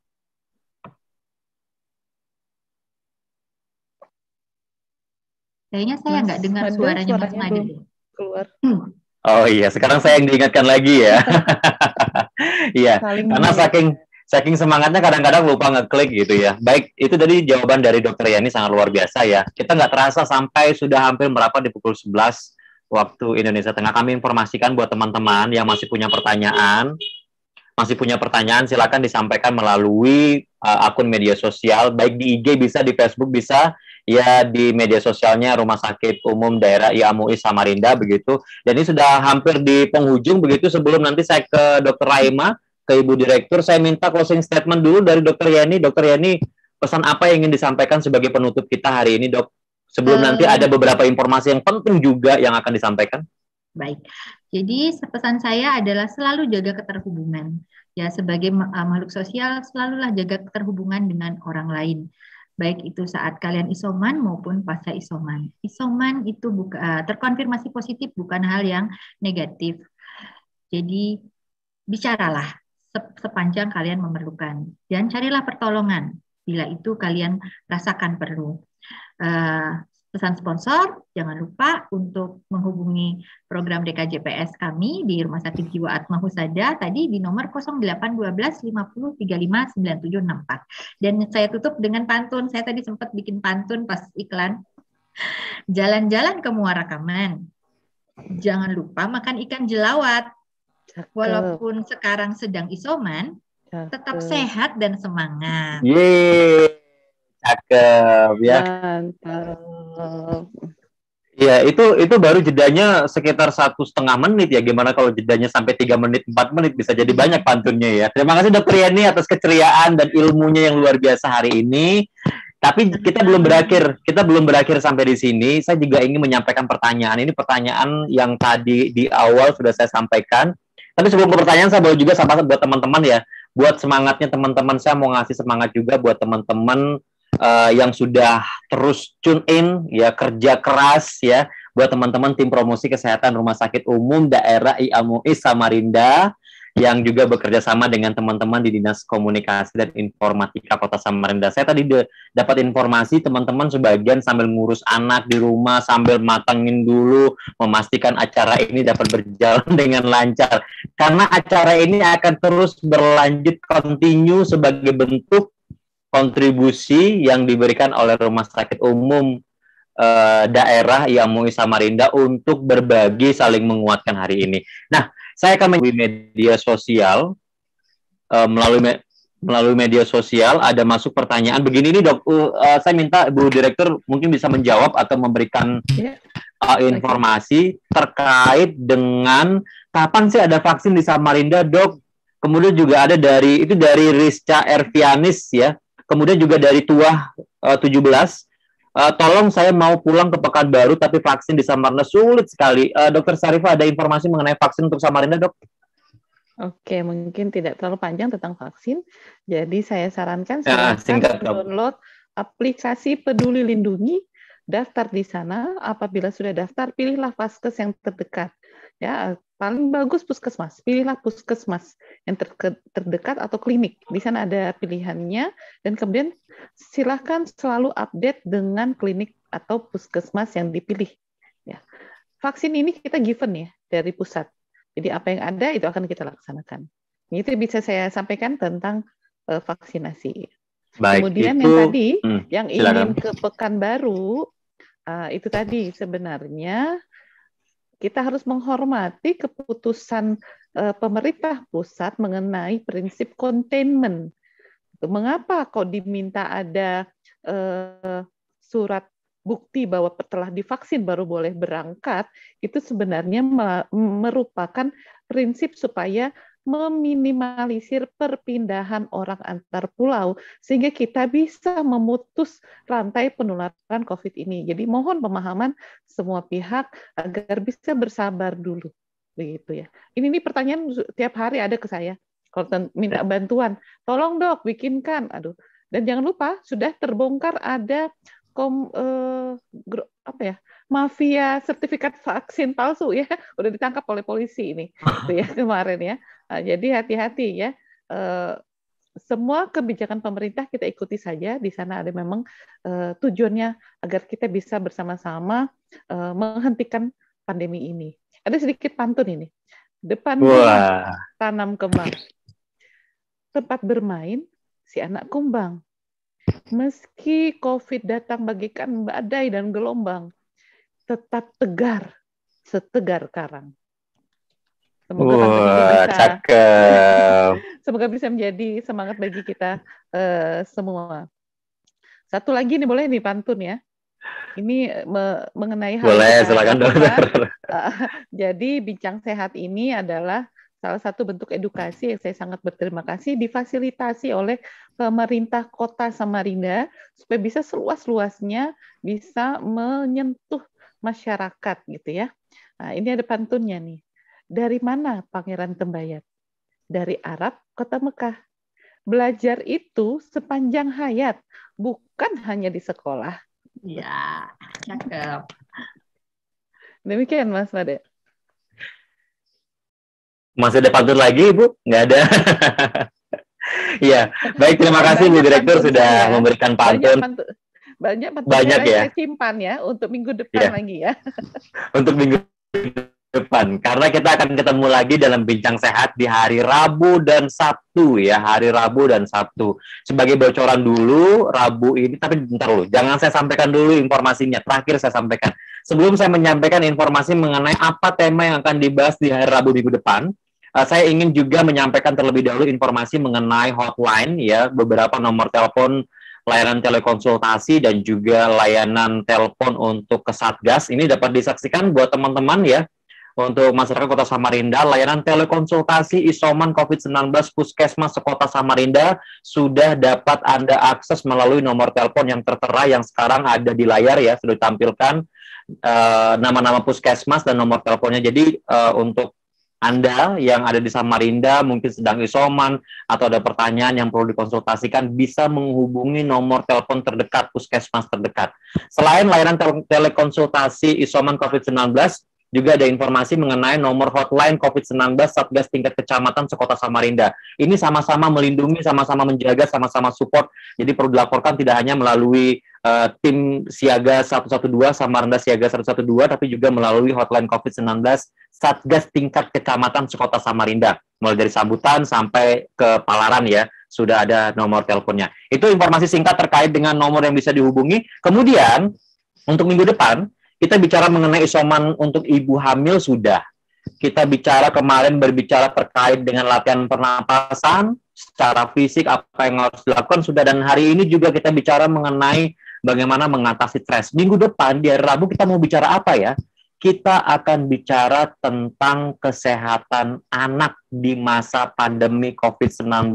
Entah itu anak yang sedang isoman, atau bagaimana melindungi anak agar tidak terkonfirmasi COVID-19, atau hal-hal yang lain ketika anak sakit, bagaimana di masa pandemi. Karena sekarang akses menuju ke layanan kesehatan semua orang serba merasa enggan untuk datang entah ke puskesmas, ke rumah sakit. Kalau memang seandainya kondisinya itu bagaimana ngebacanya. Itu yang akan kita bahas di kesempatan minggu depan di hari Rabu pada jam yang sama pukul 9 waktu Indonesia Tengah. Dan ingat teman-teman ya, nanti informasinya akan di-share melalui media sosial. Jadi pastikan sekarang teman-teman memfollow dulu akun media sosial Instagram dan juga Facebook Rumah Sakit Umum Daerah IAMUI Samarinda, kemudian follow juga akun Diskominfo Samarinda, pemerintah Kota Samarinda, akunnya Ibu Direktur, akun Ibu Dr. Yani, dan akun saya juga. Ini ya. Iya, promo-promo curian begitu ya. Nah, teman-teman, saya juga ucapkan terima kasih untuk yang sudah bergabung, tenaga kesehatan yang ada di rumah sakit sedang bekerja, kemudian juga masyarakat umum, kalangan instansi pemerintahan yang di luar dari Kaltim Samarinda, juga ada beberapa sahabat dari Jakarta tadi, ada Mbak Haris, kemudian juga sahabat-sahabat yang lain sudah bergabung hari ini. Sekali lagi terima kasih karena Bu Direktur pakai pantun, Dokter Yani pakai pantun, saya bingung nih, pakai pantun nggak ya? Udah kalau gitu saya bilang, wartawan makan sirih, cukup sekian, terima kasih, sampai ketemu di edisi selanjutnya dalam Bincang Sehat bersama Muiz. Saya Made Kertayasa, terima kasih, selamat siang, salam sehat. Terima kasih Dokter Yani, Dokter Syarifah, terima kasih, teman-teman terima kasih. Terima kasih Dokter Yani, terima kasih banyak. Terima kasih seluruh panitia. Mohon izin saya duluan live ya, Mas Made. Iya, silakan dokter. Terima kasih. Sampai ketemu lagi. Dunia, ASI merupakan hak tiap anak. Keberhasilan ibu dalam mengasihi memerlukan support dari ayah, keluarga, dan lingkungan sekitar. Sebagai ayah bayi prematur, pengalaman mengajarkan pada saya pentingnya dukungan yang optimal bagi seorang ibu menyusui. Dengan menyusui, seorang ibu juga dapat memberikan stimulasi secara komprehensif untuk tumbuh kembang bayi. Dan dengan menyusui akan terjalin ikatan yang sangat kuat antara seorang ibu dan bayi untuk menunjang perkembangan secara mental dan emosional seorang bayi secara optimal. Saya berpesan kepada para ibu, mari untuk tetap menyusui walaupun di masa pandemi seperti ini, agar seorang bayi tetap mendapatkan nutrisi yang terbaik dan sempurna, dengan tetap menjalankan protokol kesehatan. Jangan lupa selalu cuci tangan sebelum menyusui, bersihkan area puting sebelum menyusui, dan jangan lupa untuk selalu menggunakan masker. WHO dan UNICEF juga untuk memastikan pemberian vaksinasi pada ibu menyusui karena infeksi dan paparan terhadap COVID-19 akan berpotensi mengganggu proses menyusui. Kami dari RSUD IAMUI Samarinda mengucapkan selamat Pekan ASI Sedunia. Mari lindungi ibu menyusui menjadi tanggung jawab bersama. Mari dukung itu semua sebagai suami dari ibu menyusui maupun sebagai profesional tenaga kesehatan yang terkait.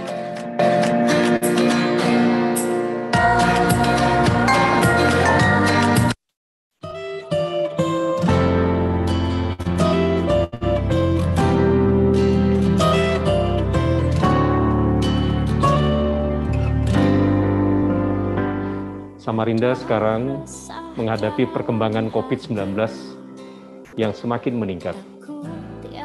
Banyak saudara-saudara kita yang saat ini sedang berjuang melawan virus COVID-19. Mereka sangat membutuhkan bantuan kita. Jika Anda penyintas COVID-19, jadilah pahlawan untuk Samarinda. Saya Rusmadi Wongso, Wakil Wali Kota Samarinda, mengajak Anda semua untuk bergabung bersama kami dengan cara mengisi tautan di bawah ini. Jadilah pahlawan plasma. Be a hero, save lives.